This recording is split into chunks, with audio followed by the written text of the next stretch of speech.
the night out right.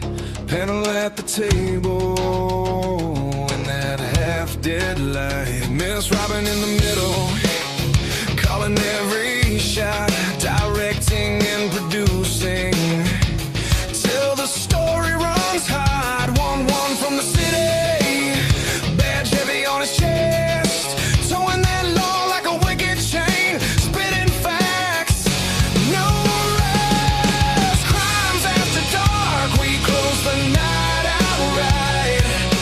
Tear through the lies till the wrong sounds like a fight.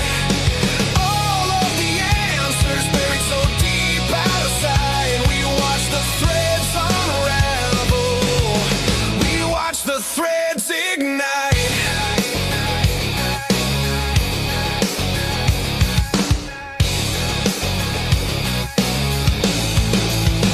JJ in the corner, state of the deep in his head. Which lies to toss and which ones to keep instead. Dago from the cafe says forget about it, leans back, spins his thoughts like a blade cutting holes in the track. Lee at the front, head advocate, steady stare, every word like a warning, every silence a dare. All of them leaning in, clock crawling, eyes bright. Every secret feels louder than the buzzing of the night. Crimes after dark, we close the night out right. Tear through the lies till the wrong sounds like a fight. All of the answers buried so deep out of sight. We watch the threads unravel, we watch the threads ignite.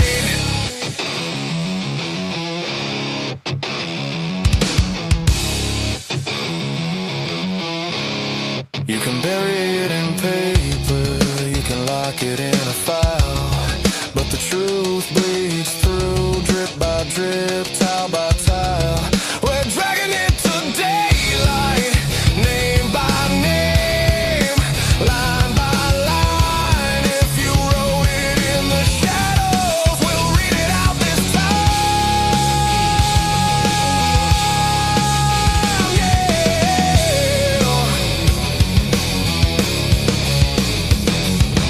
Crimes after dark, we close the night out right. Tear through the lies till the wrong sounds like a fight.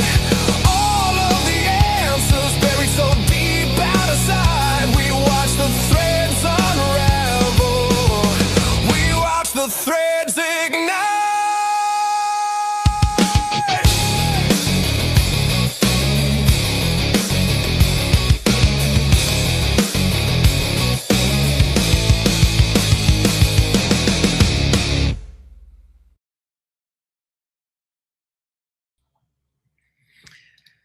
Oh my goodness, that was a hell of an intro. I'm kind of like jazzed up still. We need to put that disclaimer at the very end that talks about this is all like, you know, hey, careful, this is all like opinion and whatever. But holy crap, that was an awesome scissor reel. I'm jacked up. I hope you got a chance to see it.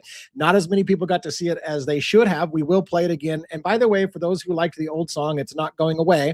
We're going to kind of mix it up a little bit from time to time. Hell, we'll even probably add another song or two, but that kicked ass. So I want to thank everybody who worked super hard on that. Dago worked with the music, and I think it's a combination of some AI and his own lyrics and shit like that. Well, I have him explain that a bit when he comes up here. That was amazing. Molly did a bunch of the graphics with the superheroes and shit like that. Robin has been working her ass off putting it all together, with one giving her clips to splice in for the sizzle reel.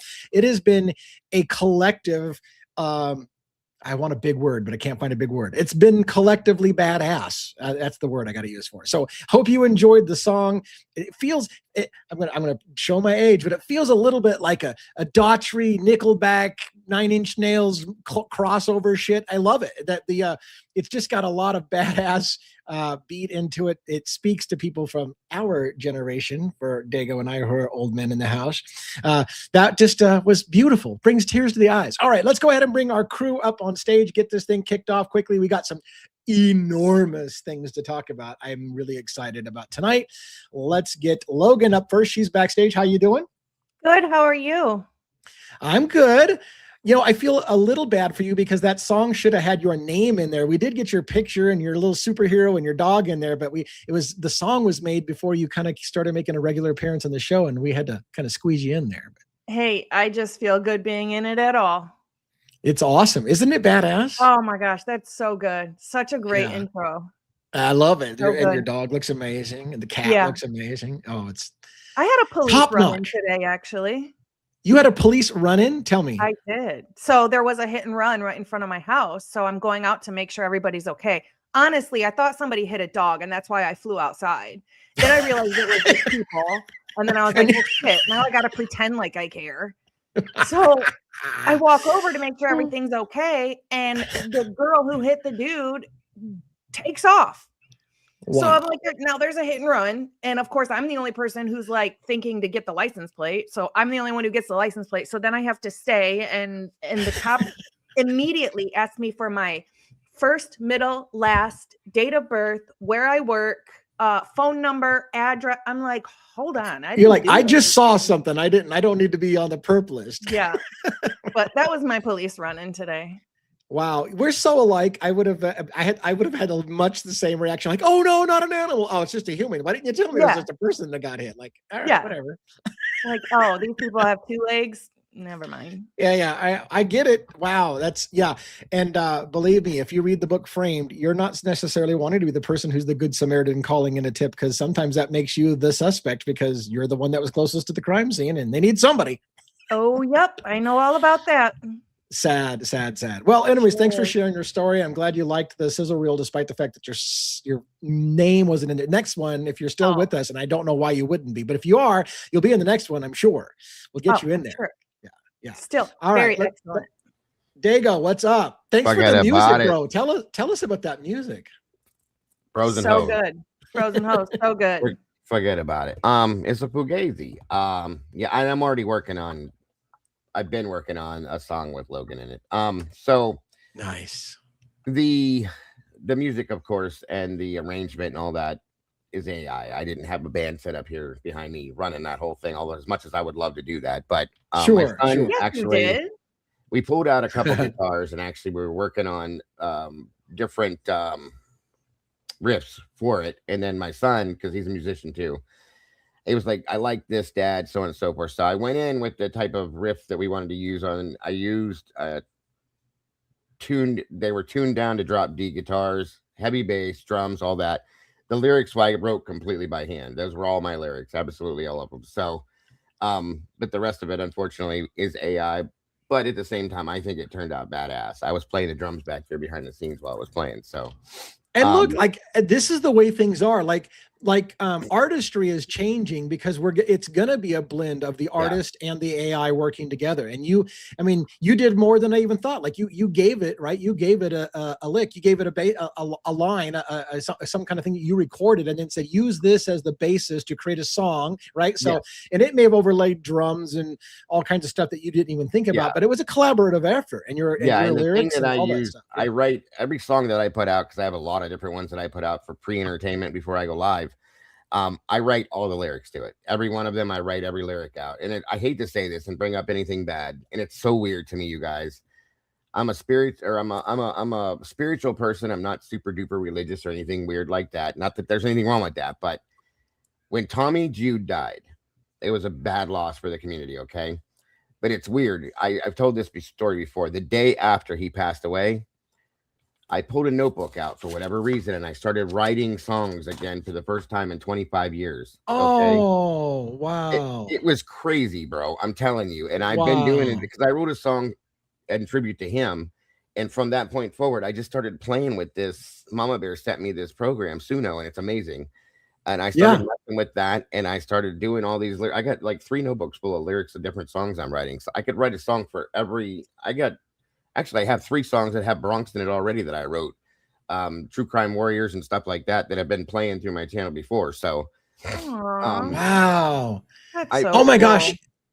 What a great story. What a great story. And it's funny, I've seen Suno as well. I was going to do it myself because I always wanted to be a musician, and I got lyrics in my head. So maybe I'll play with it just for shits and giggles. Like, but I need to get some money because I have like no money to buy an extra fucking tool. Maybe if I can make it a work expense somehow. Anyways, that's awesome.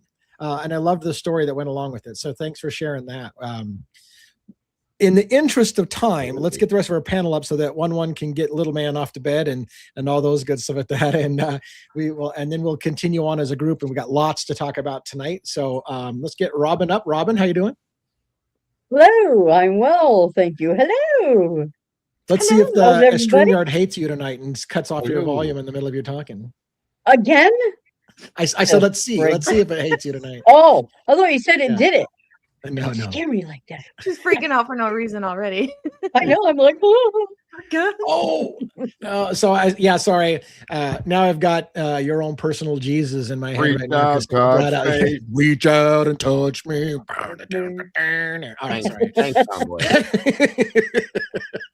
That's some badass music. Anyways, how you doing? How you doing, Robin? You anything special in your world today? just getting that thing done. that was amazing. You did a great job with that, Robin. It was amazing. Oh, well, thank you. Jago. That Suno is free. Listening to that while I was doing that, I was like, just to that. Oh man, just love it. Just that. I know. I just want to get drunk and start a fight and shit. Listen, it's just oh my god. It's funny that you both said that. The songs that I play, I put out, I put them out to get people hyped up before we do shows. Yeah. 100%. And that's what that was all about. And it gets I get all, let's do this. Yeah. You know what I mean? I mean, oh my God. I've listened to that a couple hundred times probably with putting together the reel, because you have to match up the video to the proper lyric. Yes. And then, of course, in the musical interludes, you have to have something exciting showing. Yeah. You know, it can't just be something static. So and I'm like, every time, just love it more and more. So, here to hear it, because I'd like to get his take on it too. Oh gosh, JJ, I forgot JJ hasn't seen it. Well, look, we got to get one up here so we can sorry to the family. But I do want to say, again, we won't jettison the old song. There are people, I found out there's more than one person who has our theme song as their ringtone for their phone. How badass is that? We can't get rid of that. It is a badass song. And it was way to go, Cat Farm, because Cat Farm did our one song, didn't she? Yes. I think she did that one. Cat Farm didn't Cat Farm do pretty much too? Yeah. All right, let's get one up on stage and get this thing kicked off. What's up? Hello, everyone. Evening. Good evening. Hello. Good evening. What an introduction, man. That was amazing, great job, Robin. That was awesome. Thank you. And it was a collaborative effort. Yeah, great song, Dago, and you did obviously the song has nothing to do with Tommy Jude, but he would have approved of that. That was I know he would have. I mean, that was the lyrics are great. Yeah. And by the way, before you do your intro, I think we're going to play that sizzle reel on the way out as well, so people have a chance to see it that didn't see it at the beginning. So there you go. All right, one. Let's have you give us a monologue and kick us off, and all right, we'll get going. Is it good to be alive in the den on a Wednesday night? Always, right? Yeah. It's Wednesday, right? Yeah, it is. I think so. Yeah. All right, Juliana, my lovely daughter, although you're only about to, I still love you. Jackson, hope you're feeling better. Love you. I mean, I would say you'd say goodnight to the little one as well, but she doesn't know what the hell's going on yet. So. And of course, my beautiful wife. Have a good night. Love you guys. In the quiet hours, when the world is asleep, and the truth feels heavier than the dark around it, this is where questions live. Not the easy ones, not the ones wrapped up with a verdict and a bow, but the questions that linger, the ones that follow you home. 4 students, 1 house, college town that woke up different than it went to sleep. Idaho 4 didn't just fracture a community, it cracked open something deeper, a timeline that doesn't quite sit right. movements that blur at the edges, silences that feel louder than screams. Everyone wants answers. Few want to slow down enough to ask the uncomfortable questions. And far from campus, lights, and press conferences, deep in the hills of Letcher County, another kind of quiet tells its own story. A place where the roads twist, where everyone knows everyone, and where secrets don't disappear. They just sink into the ground and wait. Different worlds, different cases. Same pattern. Authority spoken like gospel. Official stories delivered clean and confident. And beneath it all, details that don't quite line up when you stay with them long enough. That's where we live. We don't rush. We don't cheer for outcomes. We don't pretend certainty where it doesn't exist. We examine what's said and what isn't. We look at the gaps, the contradictions, the moments everyone else speeds past because they're uncomfortable. This isn't about conspiracy, it's about scrutiny. Because truth doesn't fear questions, only weak narratives do. So tonight, we slow it down. Idaho, Appalachia, college towns, and coal country. Different accents, same shadows. If you're here for comfort, you won't find it. If you're here for certainty, you won't get it. But if you're here to sit in the dark, to listen closely, and to challenge what you're told to accept without question, you're in the right place. This is Devil's Advocates. And with that, live from New York, it's Wednesday night.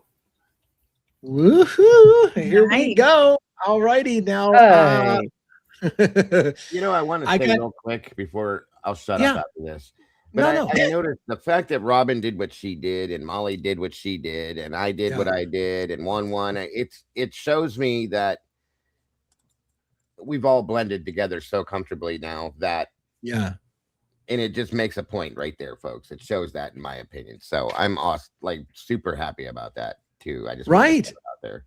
No, I absolutely agree. And for the most part, I think we are all pretty down to earth, low ego people. So we're not all, fighting for being, the shit. And so I love that we come together and we find space for each other. And maybe I do talk a little bit much on my show, but I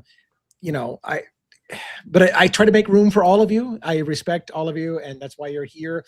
Believe me, this invite to be on the panel doesn't go out to everybody. So, if you remember what I told you when I first came on here, I said I don't get close to people because of previous experiences, blah blah blah, so on and so forth, and I was instantly comfortable with you.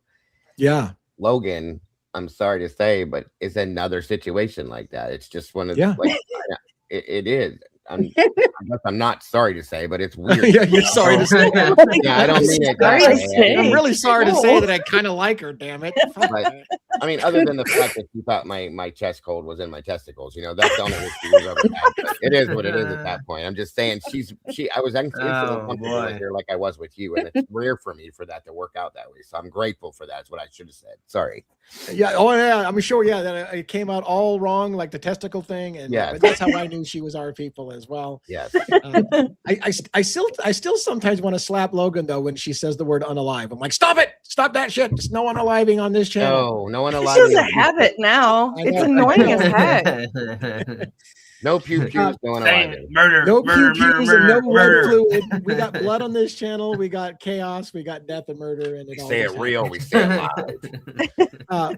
Real quick before I got a lot of shit. I did 3 hours or so of Kopaka public records. I did it live. Fuck it, I did it live. I did it live on members only. And I know some people are tired of talking about Kopaka, but I have some shit. That we unburied today that I really want to get the panel's thoughts on. I want to make sure I'm not completely seeing it wrong. And I did a conversation with ChatGPT and by the way, AI is, for those of you who bust AI's balls, here's what's super interesting about what AI did today. I asked it a question and didn't tell it why I was asking the question. And it was like, oh, good catch. What you are catching is this. And I'm like, yeah, how the fuck did you know that? Like, it was like, I know where you're going with this. And I know why you asked that question. I'm like, this is so badass. This is so badass. So anyways, I'll explain that to you in a minute. Before I do, however, I want to give an opportunity for the Defense Rest, Jody from the Defense Rest, who has been gracious enough to get us a lot of inside conversations with people in Letcher County on that Mickey Stein's Ben Fields case in Letcher County. She was in the chat a little bit ago, and I know she's in Australia, and her time frame is like 14, 15 hours off from us. She's in the future, right? So I don't even know what time it is for her, but if she's still here, and Jody, if you're still here, I'd like to give you an opportunity to come up. I know you had your 2,000 subscribers celebration party today, where you were, pumped up about reaching that milestone. We're pumped up for you as well. I came in. She is here. Let's give her an invite, I'm Robin. putting the thing in the chat. Okay, yeah. So there's a link in the chat. I'll email it to her. Jody, if you want to come up, and because I don't know how long you can stay. Once we get going on Kopaka, I'm gonna and WSU, and it's gonna be a lot of Idaho 4. We're gonna talk about Guthrie as well. Dago's got some more comments on Guthrie we want to talk about, and shit, Logan probably has something to talk about. Maybe even Robin. I don't know, but the point being is that we're gonna be. I know I did that on purpose to make it sound like they are doing it live. Robin's got her mouth stuck in the open fly position. Yeah, she was like, that was crazy. She's like, I can't believe you said that, Ashwell. Anyways, let's see if is Jody taking the invite to come up here on the screen. Well, I always have to email it to her because it never works for her in the chat. So Jody, I did email it to you, so you should have it now. Robin was in the frozen shock phase there for a minute with her mouth wide open. That was awesome. Yeah. Every time I go to a different tab, StreamYard just hates me. Oh my gosh. We should start the show like that one day and just come out here and everybody go. Don't give away our secrets. We're gonna probably do something like that sometime. Everybody will just simultaneously freeze at the same time and just sit there with their mouth open. We don't do stupid things like that. Never. No. That's exactly what we're gonna probably do, something like that sometime. Just an ode of that moment. What I was gonna tell you too. Before we get into, I'm gonna kill some time, but before we got in, there she is. I'm killing time. Screw it. We're going live. Let's get Jody up here to say hi. Jody, what's up? I gotta hide. I gotta take something off your face. How you doing tonight? Hello. Oh yeah, you got your fuckery shirt. What's the hat say? We gotta get a close up of that hat. A colossal amount of fuckery. Yes, awesome. Yes. I need a T-shirt like that. Congratulations on your 2,000. What's this one? Hold on, I gotta do that. What's that? Come for the crime, stay for the fuckery. Stay for the fuckery. Yeah, nice. I love it. Oh my gosh, you're taking all the best slogans. Yeah. Oh my gosh, that's amazing. So how are you doing? I'm gonna send you some. Congratulations. Oh yeah, I'd love that. Yeah. I don't envy the international shipping costs, so that's the only problem, right? So maybe you got to find a printer in the US to print it and ship it for less money, because who knows how much it's going to cost. Hats is really cheap. So how did your party go today? Hats are right, they're nice and cheap. Did you have a good time? It looks like we have a delay. We got a big delay going on. Just have her refresh it and she should catch up. Have we? You might want to refresh. And there she goes. Okay. All right. Yeah, there was a pretty hellacious delay. We'll try to get her to refresh the connection, and if not, we'll just be short. But let's give her one more shot. How you doing?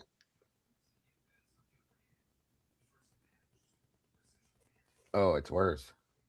That better? No. No.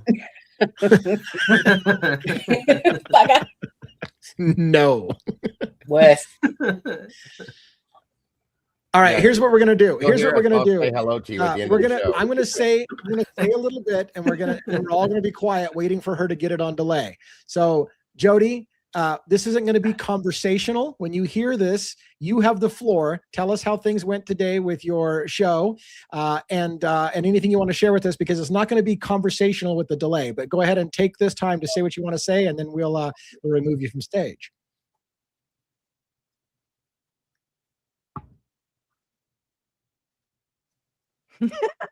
It was really, really good. And thanks everyone for the support. It was amazing. I never thought that, I know it doesn't sound like much, but I didn't expect to get this far. I actually didn't expect to get much more. So I'm really, really grateful, and it was fantastic. Until halfway through, I got a stomach bug.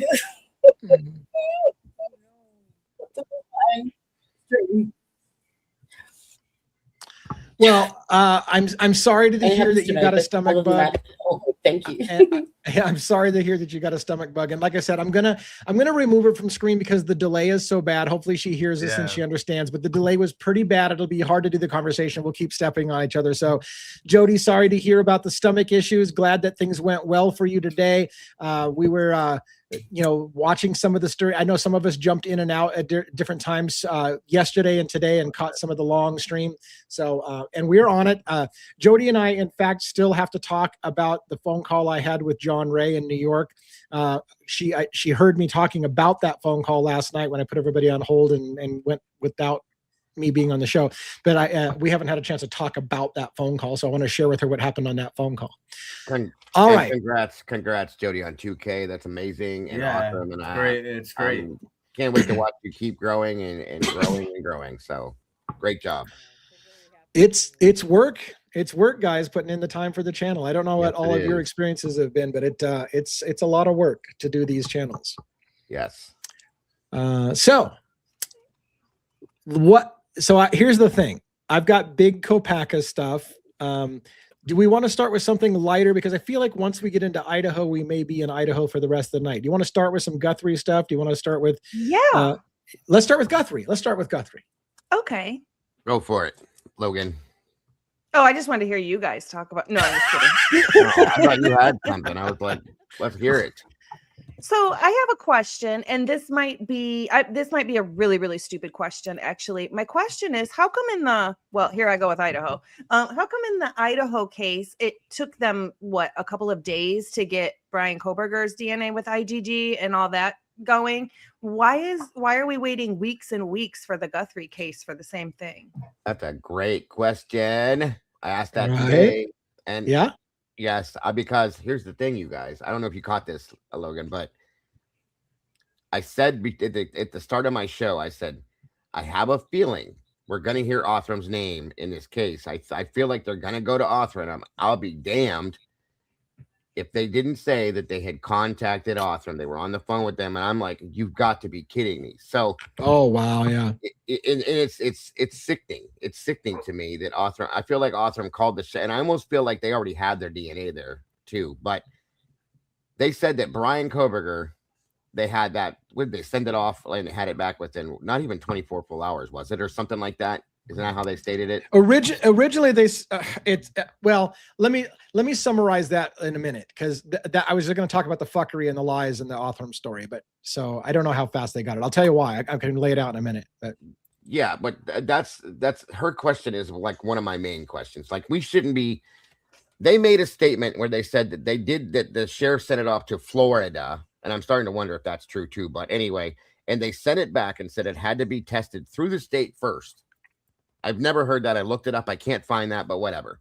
I looked it up today as well, and I didn't see any regulations or laws or anything that it has to be within that state. Thank you. That's the same thing I went looking for. There's nothing listed. Then today they come out with this.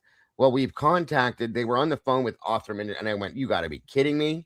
Right there. Right there. So at that point, we just asked the other night, what's the likelihood Othram is going to be involved in a major case in this next year? We can't even make it a month after the question's asked before Othram's name is dropped in a major case. There you go. Off to the races.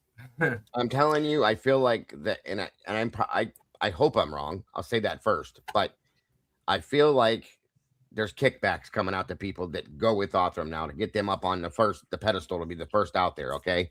I wouldn't be surprised if there was some kind of a kickback going back to Sheriff Ding Dong, as I call him. And I'm sorry, but I can't stand the man because everything he's done is wrong. So that's what I'm thinking the deal is with this.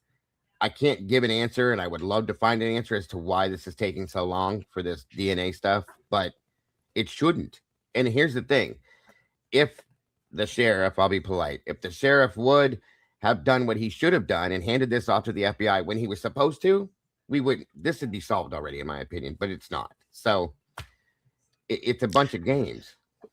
Let me answer, even though it's gonna, I think we have a little bit more to talk about Guthrie, and this is going to run the risk of going into Idaho. But I wish JJ was here. JJ and I met at CrimeCon 2025 in Aurora, Colorado. Mm-hmm. And when we were sitting together, we had just met each other, and we sat together. We both, I wished he could be here to verify, to confirm what I'm going to tell you. Our jaws dropped when on the stage, Othram, Kristen Middleman was on the stage with Stacey Chapin. Yes. And they were telling their heart-touching story about how they met.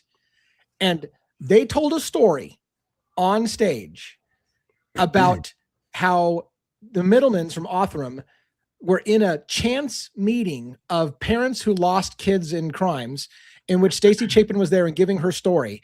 And when Kristen Middleman heard Stacey Chapin talking about it and realized that they were working on that very case that she was in there telling about her son, she leaned in and hugged her and said, "Don't worry, we've already got him." This was a conversation that happened before Thanksgiving, because she told us that that conversation gave her and her husband some comfort before Thanksgiving, that at least they've got the guy. They then announced on the stage in front of everybody, "We had Brian Kohberger in 5 days," and an eruption of applause happened on the stage. Now, here's the fucking bullshit. Othram Labs never got to Kohberger. They got to four brothers in Pennsylvania, and the FBI told them to stop their work. And the FBI then took over, and like 10 days after that, I think, they got to Kohberger. So it's somebody's fucking lying in this case. Othram Labs did not get Brian Kohberger in 5 days, or if they did, everyone was fucking lied to in this whole entire country, because they were told to stop their work because they didn't get anybody. They only got four brothers in Pennsylvania. So how does Othram Labs go on there and tell everybody and get a big cheer, a round of applause about how we had Brian Kohberger in 5 days when they were told to stop because they didn't develop anything and the FBI developed it to Kohberger? So who's taking the credit for this shit? Thank you.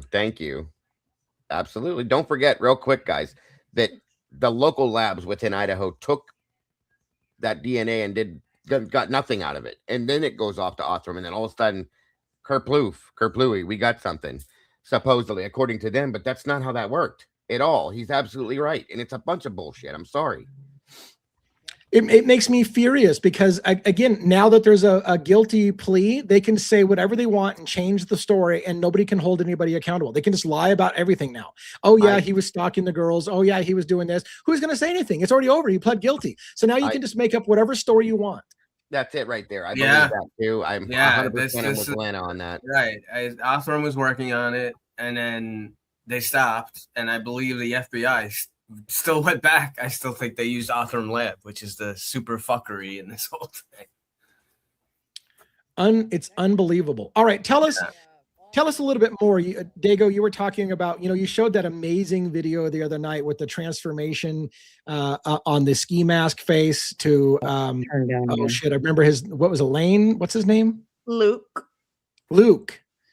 Did Dago just go incognito? I think so, but that's okay. Well, he was going to tell me a little bit more. Anyway, what he was telling me earlier is he's even more convinced. He spent hours and hours more on that, and he's convinced it is that guy without question whatsoever. So where does that leave us? I don't know what that means. Like, they haven't announced that right to the public, but Dago's got it all figured out. I think they're right. I mean, they claim that they're still doing DNA tests and stuff on the car. Luke Daly, that's the name. Luke Daly. Yeah. I want to know what they had to go swat Carlos and swat Luke, but then they just let them go. I mean, you had to have had something to feel like that was a serious lead to go do that and detain them, and then you just let them go because there was nothing. What led you there? That's a good question. I've said that myself. Lucas Daly is the one. I'm sorry. His eyes match perfect. Everything does. And nose, the distance on the nose, the whole thing is matched perfect. I have the picture. Finally found the pictures of the tattoo. That's what got it for me. That ended everything right there. You can see the tattoo stopping here on the guy on the video. And I finally, thank you to Tomboy, found the photograph of Daly's arm showing the tattoo. It's the same damn thing, folks. That is him. Period. Now I'm gonna pick on my wife a little bit, but my wife here's the thing. My wife has been reading a lot more on this case than I have, because I keep telling her I'm a little resistant because I don't need another case. Like I can't pick up another case. I got too many cases already. And, you know, her and a couple of other people are like, you need to cover this case. But she was reading a news story to me, and I'm going to show my ignorance because I don't follow this case as much as you guys. One, there was a story about a mother and son. And I think you said something about this guy as well's mother, right? So there was a story about a mother and son being picked up, and then a third individual who committed suicide. And that's the part that I can't find, is the third Because individual that was yeah. That ended up being a hit and run accident. Somebody just put it out as that was what it was. So that's why we couldn't find that. I went looking for it too, and it didn't exist. So if it was a hit and run, then it wasn't a suicide, and it wasn't related to the No, not at all. Not that I can find anywhere. I've been digging like for days, and I cannot find it to save my life. Let me show you guys this real fast here, because I don't want to spend a lot of time on this. Pull that up, Robin, if you would, please. I sure will. This is what did this for me. This is what etched this in stone. Okay. Now, hold on. Let me see. Will this work? Okay. You guys see this right here? Yeah. Mm-hmm. Okay. There's one point. There's another point right here. This is Mr. Front Porch with at Nancy's house on the camera. Okay. And I showed you the facial video already. So there's that. Now, I just want to make sure everybody sees it, because some people don't see that well. Yeah, I can see it pretty wrist. clear. Yeah, it's like the wrist right is the right hand. Okay. It's like right here. Yeah. Okay. Right. Okay. Now.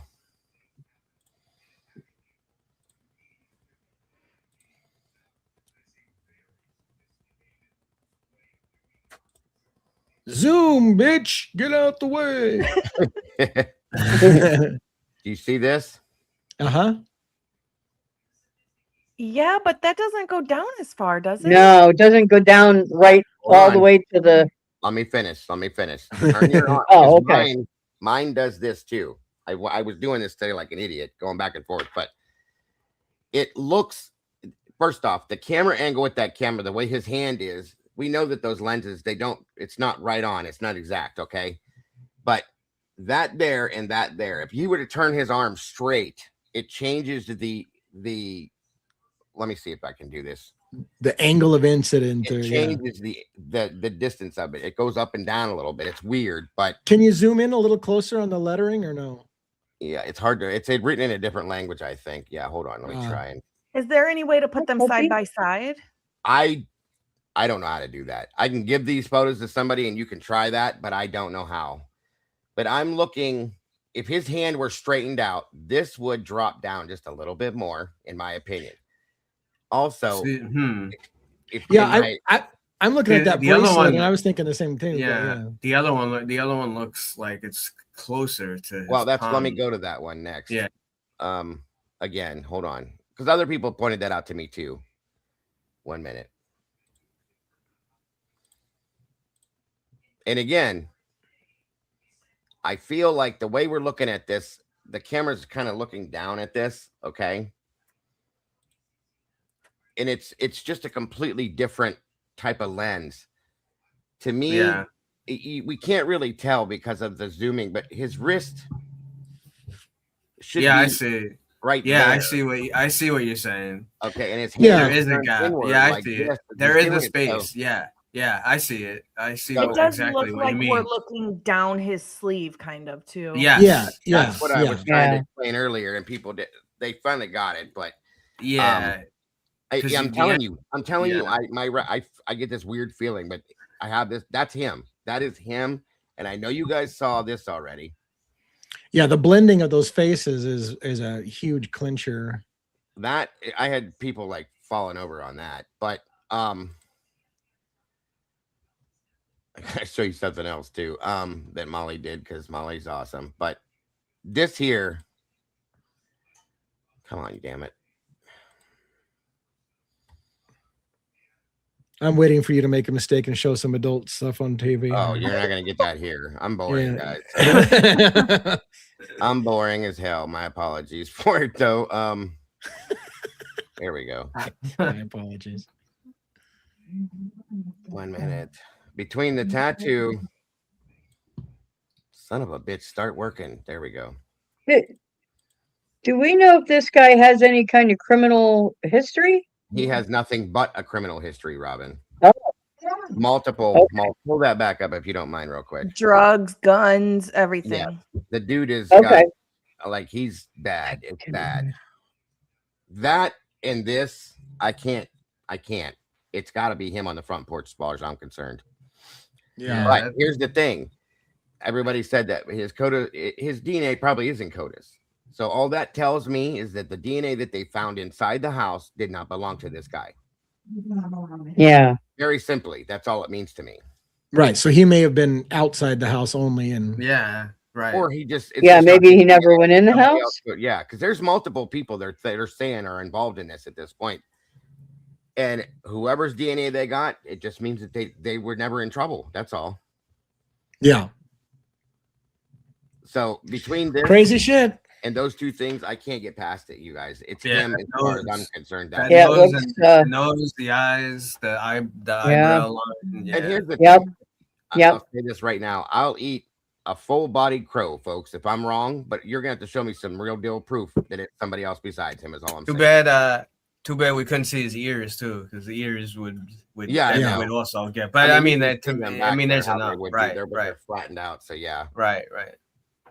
Yeah, it's as far as I'm concerned, he's the one. Between the tattoo and that, and his criminal record, the fact that his family was detained as well as him. Come on, you guys. Yeah. I don't believe in coincidences. That's all. So that's people keep asking who is that? That's you said Luke Daly. Lucas Daly, LUKASDALEY. And what connection does he have? What connection does he have to the family, or are you just saying it's kind of like a random? Okay, so in May he was pulled over. This is where he got his last onslaught of charges, pretty heavy duty drug charges that he already had many of in the past. In May, he got pulled over with Kayla Day in the vehicle with him. They both had they had lots of drugs on them. They also I think they were charged with distribution and multiple charges. He also had a 9mm AR pistol in a bag on a seat. All of those things happened. So the girl he was with is Nancy Guthrie's great niece. And I proved that too. I found absolute proof of that as well. So that's a big thing in coincidences. Yeah. That's a big connection there.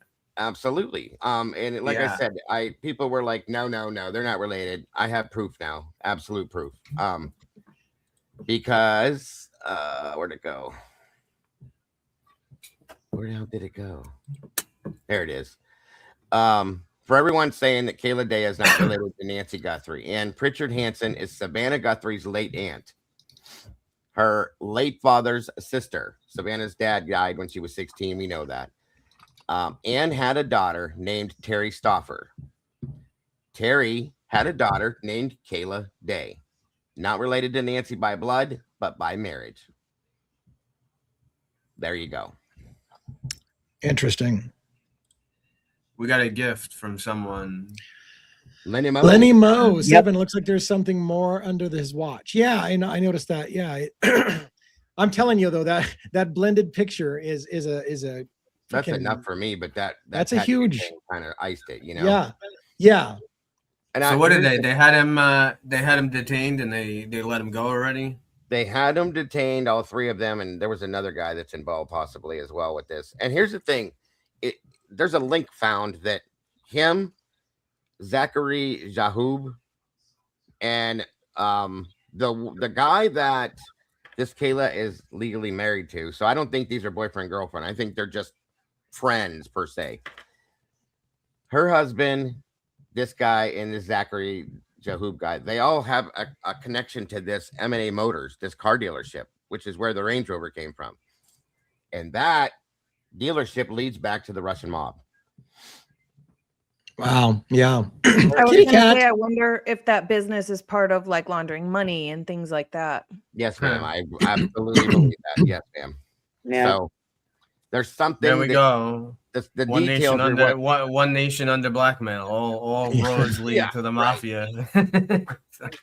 So once again, I can't work out the tiny details yet, but the rest of it, I think we've come to, like Tomboy just said, they detained the 3 at the house, Zach with the Range Rover, and he sold that Range Rover to Luke Daly a week prior. And there's something floating around out here. I can't find anything to lock down to verify it for sure, but there was talk that there may have been DNA in the back of that Range Rover that belonged to Nancy. Wow. So, yeah. And there's also there's the fourth. Was there a fourth letter, right? Went out. 5. Oh, 5 now. There's 5. There's 5. 4. There's 4 emails that went to TMZ. Go ahead, Logan. You were going to say something. I didn't mean to cut you off, hon. No, go ahead, because I'll ask when you're done. The 5th thing seems to have come from the kidnappers now. The 4 of them came from somebody that is saying, I know the kidnappers. I'll tell you if you give me this. Right. This 5th thing seems they're saying they believe it because it has a different it has a different type of currency. It's not Bitcoin, but it's that crypto. Type of it's cryptocurrency, right? Yeah, crypto. That's what I heard. And it's from a completely different, right. Everything's different on it, so they believe it's from the kidnappers. Now, here's what my thought is on that whole thing. I think that the 4 that came to TMZ, I think those belong to the kidnappers too. They were just trying to frame it a different air or a different light so that they weren't tracked per se, I guess, for whatever reason. And I think they finally just came back with this. I think this has been drug out, you guys. My opinion, and only my opinion, I hope I'm wrong, is that Nancy's deceased, unfortunately, okay? And they know that there's nothing they can do without proof of life, per se. Right. And that's why this is drug out now. They're trying to get a hold of this money so they can get the hell out of here and get out of the country and avoid all prosecution, per se. But I don't think that's going to happen. And that's why this is drawn out so long. Real quick before we get back to the drawing it out thing, whose super sticker is this for? It's one of your guys's, not my channel. Is it or is it ours? It's mine. Thank you, Sausage Biscuit. It's yours. Okay. Wait a minute. Yeah, I was trying to. Thank you, Sausage Biscuit. So yeah, whatever it is, we appreciate support. Thank you very much for that. Very much appreciated. So part of me thinks the reason why this is stretched out in the news is, again, it's a distraction for something else. So does this case need to stretch out as far as it was, or do they already know what happened in this case a long time ago and they're just stretching it out in the news cycle because we're trying to keep our eyes off of something else? But I think it's a good question. I think that because the sheriff screwed up where he did multiple different ways, again, like I said earlier, if the FBI would have been brought in to take the lead on this as they were supposed to and should have, and we were told they did, actually, we'd be done with this already. It would have been solved and dealt with and out of the way. But because he was delaying all these things and messing with all these things and not putting information out, that's why we're still sitting here, in my opinion, of course. My thing is, I have never really seen them actually look for Nancy. They've been looking for suspects and leads, but not for Nancy. So that's what makes me think that something has told them that she's not alive. And I'm wondering if it's the pacemaker. Can they do that? Can they let the doctor know when it's not working anymore because the heart's not beating? I would think. I would think so too. But I don't know anything about pacemakers, so I don't know. But that's my thought on it. Oh man. So anything else on this case? Because when we move into what I got today, it's gonna take us some time. Is there anything more on Guthrie or anything else we want to talk about before I move us into the shit show? I got a shit show coming. Oh, Diego's muted. Bring it on. That's all I had as far as Nancy goes. Right. So what I did today, and I hope I don't lose you guys. This is going to be a lot. And I'm going to try to do this in a way that you guys can all like follow along and tell me if, oh, Lee, you totally missed it. And I don't care. Like if I missed it, I missed it. There's a reason why I like to do things not public and do it members only live before I do it live, because this mistake I'm going to show you a mistake I made on the live and the members only live that I wouldn't have made the reason why I don't do it live. Okay. So we got hyper focused on a particular gun that was shown in a lot of pictures. And I was asking, like, what is it? Is this supposed to be the gun that Brent Kopacka allegedly had that night? I'm going to put it on screen. You see this gun right here? No, you don't, because I haven't fucking shared it with the screen. How about I put it on the screen? Hold on. All right, hold on. Stand with me. All right. Do you see that gun? Yeah, we see it. The Desert Warrior. Okay. So yeah, there was a lot of pictures of this gun, and if I'm careful, I can scroll through. So here's more. There's some pictures of the bullets. There's the magazine that was in the gun. There's the serial number of the gun. There's the gun laying on the seat of a truck. You can see the floor mats underneath. There it's laying next to what looks like a handheld police radio of some kind. Here it is with a utility belt. And I'm like, why the fuck are all the, like, is this some, and here's a roped off vehicle that it was found in with police tape all around it. And I was losing my shit. Like, how the fuck is this related to the crime scene? One, I think, clarified it, along with we had a bunch of pictures of a guy in army fatigues as well. I'm like, how the fuck does this guy relate to the case? It may be this is the sniper that actually took out Brent Kopacka. This is the sniper's vehicle. And I guess, like one was saying, it's standard procedure for them to photograph everything that's involved with an officer involved shooting. So they're probably getting his pistol, absolutely, showing that it hadn't been fired and all the things. And all of that is just documenting this is the shooter's vehicle where he parked. And I did find in a document that the shooter parked on Main Street. This is Main Street, I believe. So this may be, and it's I guess the shooter's pickup with SWAT that arrived, and probably his gun that hadn't been fired, according to the stuff that they showed. So they spent a lot of time on it, and I got really confused. But this is the part that I want to kind of share. There's two semi bombs before we get to the big bomb. I don't know what this key is. Is it the key to the sniper's vehicle? I don't know. But I want to show you this as well. This is what really concerns me. This is a drawing of the apartment that they made that day. And somebody wrote hand notes on this piece of paper. Army, 82nd Airborne, injury, hit with IED driving, surgery on his back, poor parenting, DUI, several, constantly moving red pickup. All of those things relate to Brent Kopacka. Brent Kopacka was 82nd Airborne. He had an injury from an IED. I don't know about the poor parenting, but he had DUI. All of that stuff I know is Brent Kopacka. So what I didn't know is he had a red pickup, because that's the part I'm confused. A lot of people have been asking what kind of did Kopacka have a vehicle, and if he did have a vehicle, what was it? This is the first piece of paper I found that has a whole bunch of details about Brent Kopacka, including what's listed as a red pickup, and I'd never known that before. You guys have any thoughts, questions, comments about a red pickup in general? I had heard that once before. I can't remember where, but I swear I remember hearing that a long time ago. Okay. Somebody had told me that he had a silver Elantra. Yeah, I heard that too. I heard that too. There's got to be a way we can try to confirm that. You would think public records requests could probably do. Yeah. Yeah, I would think. All right. I'm going to show you a couple more. I'm going to show you two documents to compare a time fuckery, and then we're going to get to the big one, the big bombshell. All right. So I'm going to pull this up on screen. All right. This is a document by Wade Weingardner of Pullman Police, Unit 468, I guess. And in his report, he says at the beginning, on 12/14 at approximately 23:36, that would be, if I do the math right, 11:36 p.m. Right? Yeah. Yeah, that's correct. All right. Yeah. Okay. Correct. At approximately 23:36, Whitcomb dispatched Pullman units to a report of a weapons offense at 1000 Latah Street. And he goes on and on. So this has to be a typo or complete fuckery, because his report says he didn't get dispatched. Pullman didn't get dispatched until 11:36 p.m. Let me show you where the problem is. This is Reuben Harrison's report.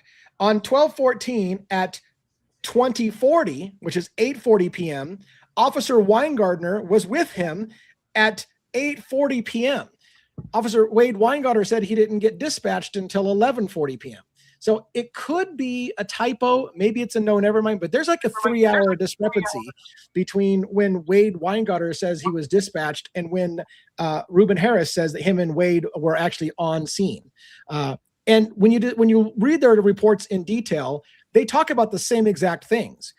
So it's not a different Weingartner. It is Wade Weingartner, and they were there together, and their both reports match up. But the only thing that's different is Wade's got like a 3-hour difference in time about when he was dispatched to the scene.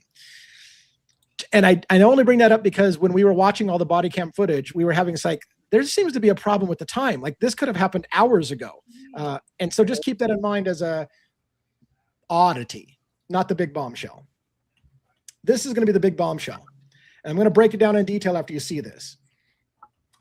What this is allegedly, I believe, I have every reason to believe, I'm going to show you why. This is Brent Kopacka's cell phone, recovered in evidence, photos taken of the phone and what was on his phone. This phone number is a Texas phone number. Yeah. Listen, it's a Texas phone number. Texting Brent Kopacka's phone. This is Kayla with the Pullman Police Department. My first question was, why is a Texas phone number calling or texting Brent Kopacka with a Texas phone number? And it's funny because this is what I told you. I asked ChatGPT, can you explain this phone number and whatever and what it is? And they said, good catch. Why is Pullman Police Department texting from a Texas phone number? I was like, that's what I fucking want to know. Hold that in the back of your mind for a minute. So Kayla with the Pullman Police is texting Brent Kopacka. Can you call me back? Brent, can you at least let me know you're okay? Look at the timestamps, 10:34, 10:36, 10:39, 10:45, 10:47. I can see you're having a really hard day. I'm here because I care. I want to help you. Brent, can you please answer your phone? That's important. Listen, I really want to help you work through what's going on. Brent, I'm very concerned about you. I want to understand what you're going through. Okay. Now it's all going to come together in a little bit. So if you're not knowing where we're going with this, wait till we get there. Here is Brent Kopacka's outgoing phone call log. He's calling Texas. He's calling Texas 10:53, 10:51, this is working backwards. So that the latest time is down here at the bottom. Brent Kopacka started calling outgoing calls at 10:28 p.m. to Texas. The call lasted for 16 seconds.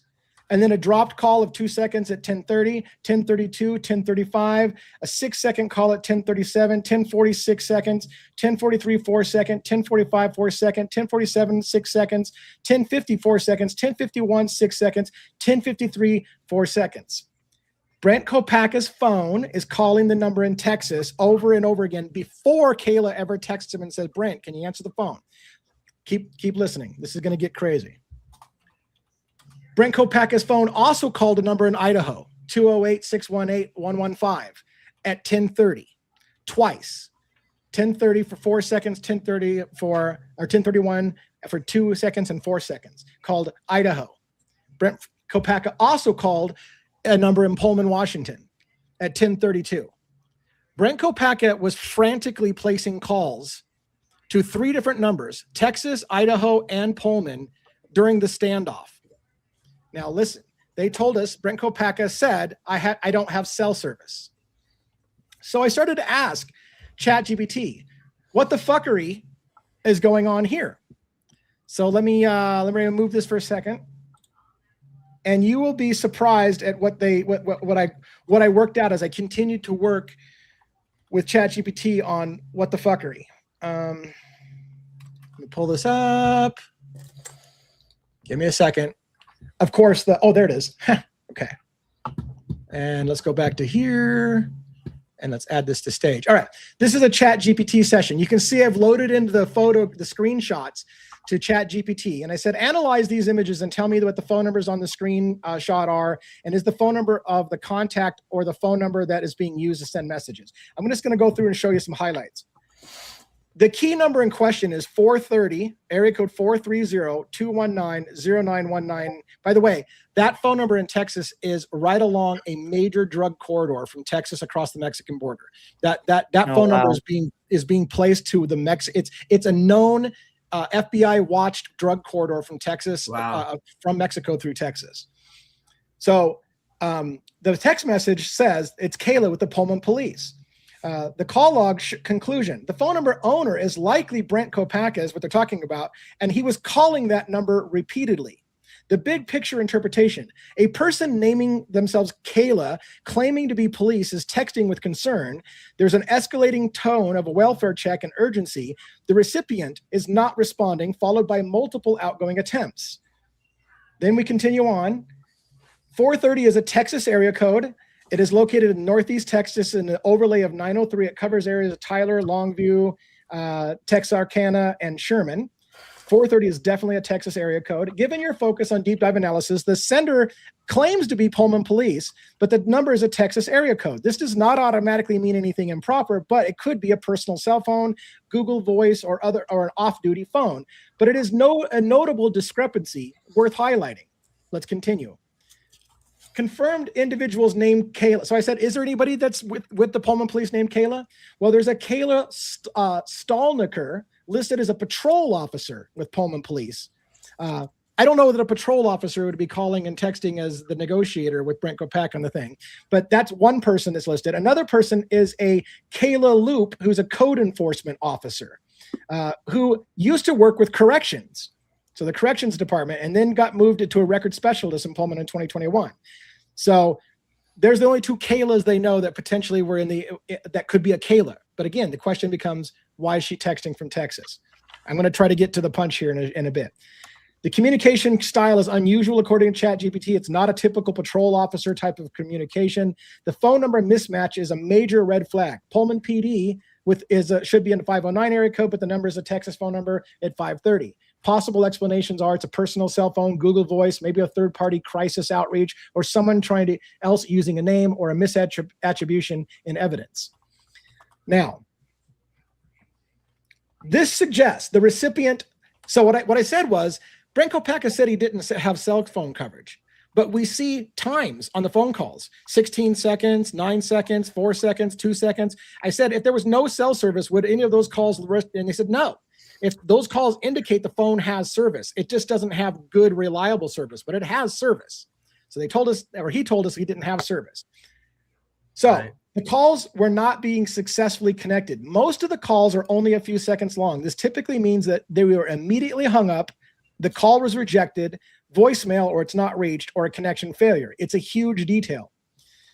The key takeaway, not only was Kayla texting from a Texas number, but when Brent tried calling her back over and over, those calls were not meaningfully connected. They were either hung up on or weren't connected. So it looks like Kopaka was making every effort to reach out that night. He was contacting not only the phone number that was been calling, and he actually started calling them before they texted. So Brent Kopaka was making attempts to reach out. It just wasn't going through. And he was calling people in Boise, the 208 number, and Pullman, and Texas, frantically. The phone call, I'm going to lay it out one more time here in a minute, frantically calling them. The phone owner, which is Brent, was actively trying to call 430-219-019, and frequently the calls were frequent, rapid, and mostly unsuccessful. Mostly because, again, some of those connected for a good 16 seconds, 19 seconds. So I'm going to cut down to the chase because there's a lot here, and I don't want everybody to check out on me. I had it give me I said take all of the screenshots to all the numbers and build me a table so that we can see what actually happened. And that's where it gets pretty interesting. I'm almost there. Here it is. Brent versus Kayla's interaction. At 10:28 p.m., Brent Kopaka calls the Texas number. And that lasted for 16 seconds, indicating he got a hold of somebody. At 10:30, 2 minutes later, he called again, and it failed in 2 seconds. He called again 1 minute later, 2 times, one for 2 seconds, one for 4 seconds. Neither one of them connected. 10:32, he called a number the 208 number was in Idaho. So after he couldn't call Kayla and he got disconnected, he called a number in Idaho and called that number in Idaho twice, an area code 208, and got 2 disconnects. Then he tried to call somebody in Pullman, Washington, and that lasted for 8 seconds. Then he tried to call back to Texas, and that lasted for 19 seconds, indicating he got a hold of somebody. And then all of a sudden, after all of those phone calls, he's calling Texas, he's calling Idaho, he's calling Pullman. Kayla starts texting, hey, this is Kayla with the Pullman police. Brent, can you let me know what's going on? He's calling back. She texts him, he calls, no connection. She texts him, he calls, 6-second connection. She texts, he calls, 6-second connection. There's interaction. They're trying to reach him on a text. He's calling left and right, multiple people, and no one's picking up the call or they're getting disconnected. And this goes on. Please answer your phone. I'm very concerned about you. And then more calls, 4 seconds, 6 seconds, 4 seconds. Key takeaway. Brent is actively trying to connect. He's not avoiding. He calls Kayla before she starts texting. He continues calling throughout the entire exchange. Multiple attempts to call numbers in Texas, Idaho, and Washington. This shows an active effort to communicate or get help. But nobody, they were saying that he was refusing to listen to talk to anybody and he was just, stonewalling them. This shows a different story. Am I wrong? Yeah. I wanted to talk to you about that. What do you guys think? Yeah, that's not odd. It's not what they were saying. What's weird is there seems to be a lot of Texas connections within this case.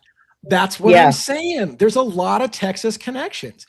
Kaylee was taking a job in Texas, not in the same area, not on the 403 the 403 area code, whatever, but 430, not in that. But Kaylee was taking a trip there, and again, it's a major drug corridor. And by the way, from the north-south drug corridor through Texas, it then branches through Boise, Idaho, heading to the Pacific Northwest. So it runs that corridor.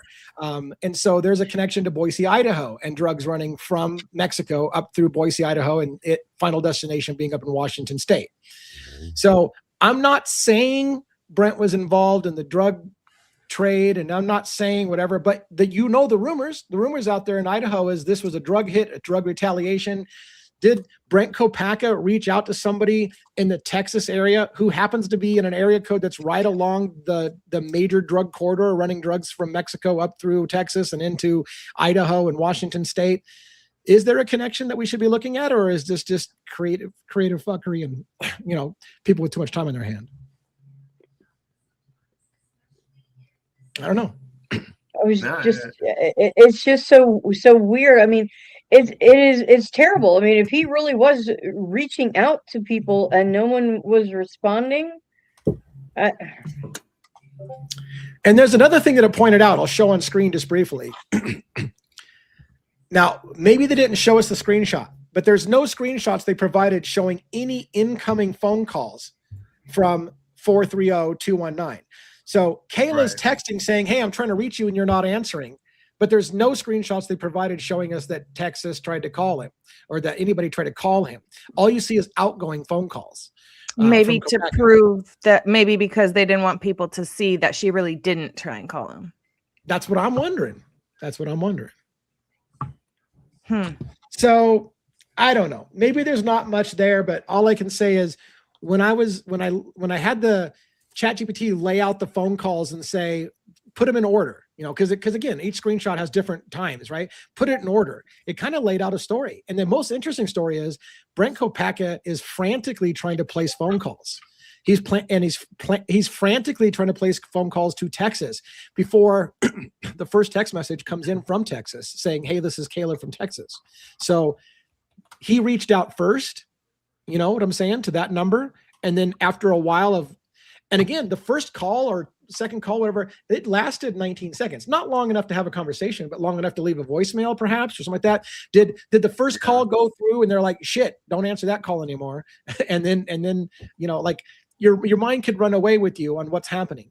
But it makes you wonder, was Brent Kopacka really stonewalling people that night and refusing to communicate, or was he actually attempting to get help and attempting to communicate and calling people in Idaho, in Pullman, and even in Texas, trying to get somebody to listen to him, and they wouldn't. They were refusing so that they could run the narrative of he's just not listening to anybody and refuses to communicate.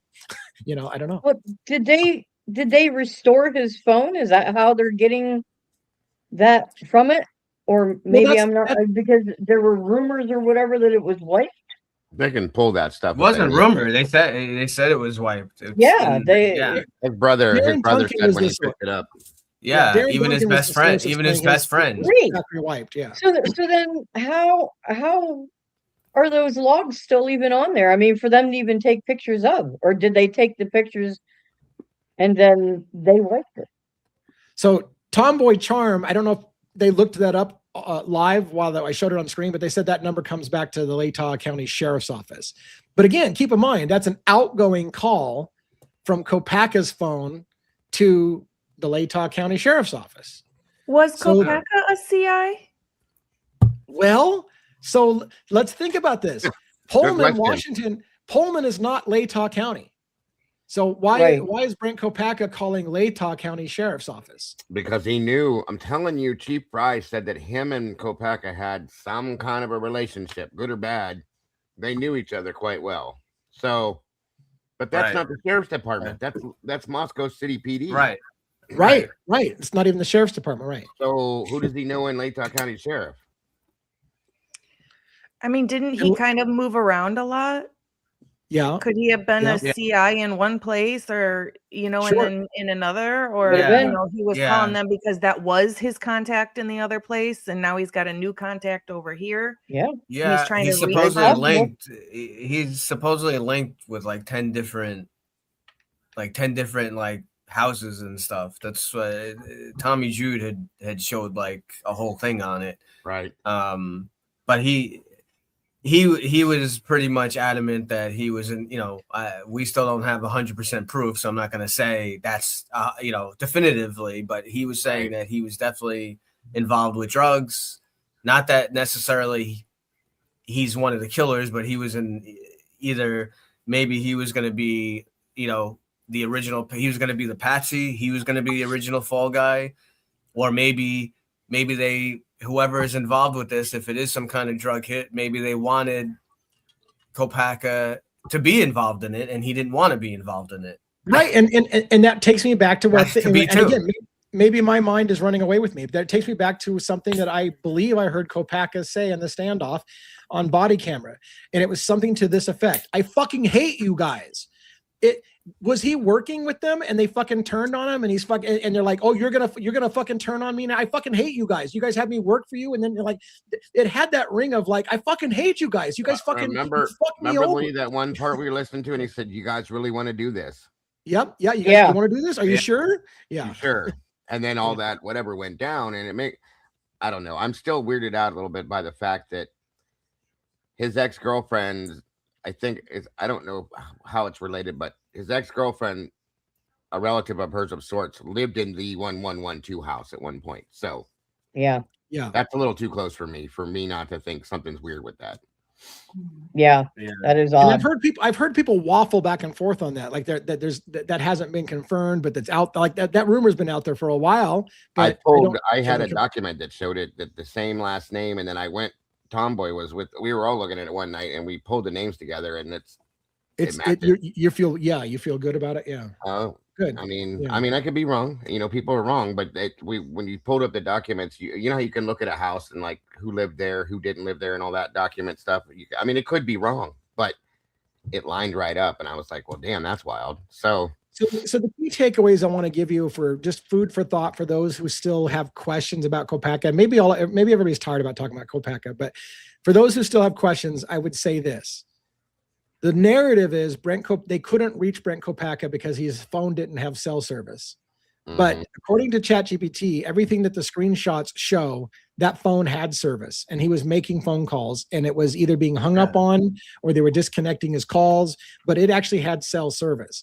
Now, maybe, as they even said, some people will say, I don't have service, when what they really mean is I got shitty service and I'm not getting a connection. It doesn't necessarily mean he literally didn't have service. He may have been literally trying to make calls and nothing's going through. So he's like, well, fuck, my phone doesn't work. I don't have service. And maybe he just meant that nothing's going through. But then that leads to did they jam the phone? Did they jam the phone so that Kopaka couldn't make phone calls? Or were they just flat out ignoring the calls because they wanted to paint the narrative that and again, that's all if there's fuckery. If there's no fuckery, then I guess you just have to go with, he just had really shitty cell service. And all he could get was text messages through. But I don't know. Something to think about. Wow. All right. That was my big my big dumper. You had something one that you wanted to talk about the Axon cameras and WSU, right? Yeah. Do you have that handy? Yeah, I have. I was trying to. Amanda actually sent us more info on that. The number, the 208 number. Oh, the 208 number? Yeah, the one that Kopeka was calling that said that Tomboy Charm said was a Latah County Sheriff's Office. Yeah. Hold on a second. Birdie just posted a message. Thank you for the super chat, by the way. And it says, what if Mowich was the CI? Serious question. I want to hear your thoughts on that. Do you have thoughts on it? I've never thought about it that way. So I would have to think on it. It's funny because so here's my thing. Mowich has always bugged me. I didn't hear dick. It does, doesn't it? Until Pavarotti brought up the name 3 years after the whole event. And then all of a sudden one day it was like a video came out and Pavarotti's like, I solved the case, it's Mowich. And I'm like, who the fuck's Mowich? And I was like, there was a brain lock on my part. Like, I'm not going down a rabbit hole on a name I've never even heard for the last 3 years. And now out of the blue, here's the guy that did it. It was Mowich. But then I started to casually listen to the story. Okay, well, he said he was in a car. And granted, here's the part that I have vetted a little bit, is apparently a local hospital, well, not so local, a hospital called, right, and said, we have this guy that came in with claiming to be in a car accident, but his injuries look like they're maybe knife related. You've got this knife thing up in Moscow. Maybe this is related to your case. So that part did become suspicious. But outside of that, Mowich didn't hold a lot of weight for me. And then when I heard that some of the argument, and this is where you guys can correct me because I've got a mental block with Mowich. The idea that 8 hours of the crime scene seemed to somehow miraculously clean up Mowich's blood from the scene so that we couldn't show him there, and that he jumped out the window and broke both of his ankles and then somehow crawled away and died days later. Like, none of that seems plausible to me. It seems like a really far-fetched story. And so maybe I haven't taken it as serious as I should have. But this is your opportunity to know you're missing something. Tell me. Because the thing is, if he did jump down and he broke his ankle or whatever right then, how is he getting away from the scene? I don't know. Well, but the thing is they did find him walking. He was found wandering, wasn't he? So if he can walk on them, we know his feet were broken. So he was found wandering. His feet were broken. Why can he wander over here, but he can't walk over here? He can walk, obviously. So it didn't matter that his feet were broken, no matter where he's at. What do you guys think? If you guys have taken the Mowich situation a bit more seriously, they were saying that was, I mean, that goes back all the way to Farley as well. They were saying that like Farley was trying to kind of like talk in code because he knows, because Farley is, we have a document, what is it, from 2019? So Farley was someone who was a confidential informant and O'Neill was his handler. So we have the document that proves that. For Farley. Now Farley made reference. I don't remember the exact like statement that he made, but he was talking about like feet being broken and some other weird stuff. And they were saying he was kind of like talking in code a bit because he knew that what he was saying was going to go to Bill Thompson, was going to see it. So I don't know. It's a whole angle there, because I know there's a video where people are saying they say like, oh, Farley, I see you. I don't know. I'm horrible with audio, so I'm the last one to ask on audio. there's a perfect connection between all of them from what I've understood. Okay. But Farley, Farley is definitely a CI. He's, I don't know if he has anything to do with this Idaho 4 or not, but he's definitely listed in there. There were O'Neill is someone that interviewed people that had to do with this case, so that does exist. So reasonable. We had a couple comments that said Mowich's feet were not broken, which I don't know why everybody thinks that. I thought that too, because we hear it everywhere, and I didn't look at it any other way. Farley wrote, Yeah, It was in the Farley said reports, I that in think. his paragraph. He said that his feet, but I don't know if it actually was or not. One of the reports read something about like the feet were broken or something like that. Right. I thought I saw it somewhere or heard it somewhere. I just don't remember where. But this other comment says, and thank you for the $4.99. Reasonable Doubter says, if you do a reverse phone lookup on the 208 Idaho number, it comes up with a listed owner of Brent Kopacka. How would he be calling himself? Who said that? So Reasonable Doubter.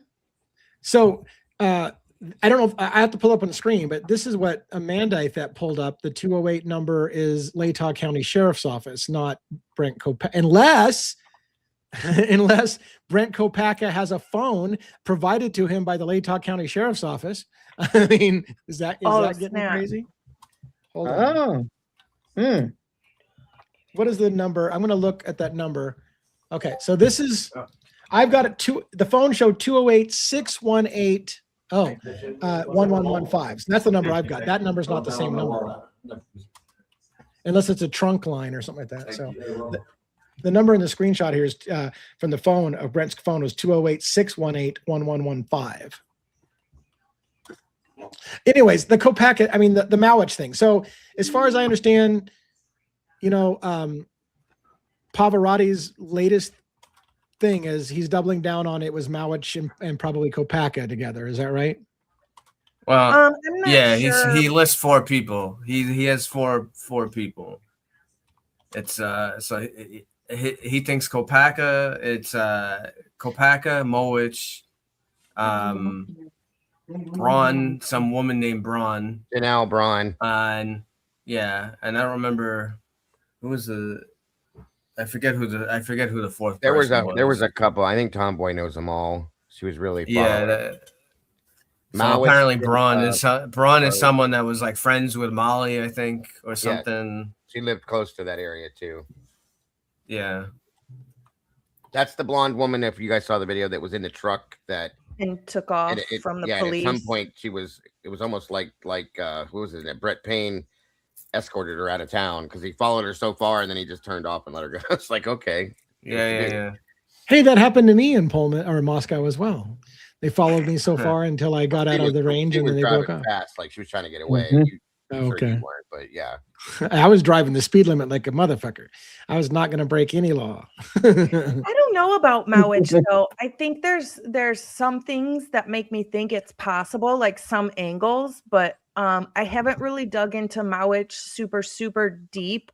I mean, we've talked about him, but it's just the things that really everybody else talks about. But I think there's something strange with that situation, and the dates are close, so it's like yeah. The big thing is that white Elantra too, that accident. Yeah. So we brought that up before. And how far? That was in Oregon, right? Oregon. Yeah, and it has fog. And we looked at the thing. It looks like it has fog lights on that. Yeah. Car. So there's so many angles on this story. It gets exhausting to try to. And that's the thing. Like, this is why I'm not saying Mowich isn't a thing. It's that I can't pull all the threads. I've got to find my thread to pull. So I've been stuck on trying to clear Kopacka's name from this for almost from the beginning. And I still can't 100% rule him out, but that's been my angle. And if, Pav at one point was on Kopacka and then kind of moved away from him and then went to Mowich and now is back to kind of Mowich and Kopacka, and maybe that'll all intersect it someday and it'll all come together and it was all, and maybe Demetrius and Emma Bailey are going to come back into the picture and it's all going to be the same people that all know each other, and who knows, Well, we know from that document he was definitely on their radar. He's the one that that had the apartment that was newly painted. That's not BK, right? So that document that we brought up on here. All right. Anything else about Mowich? Is it Birdie's birthday? If it is, happy birthday, Birdie.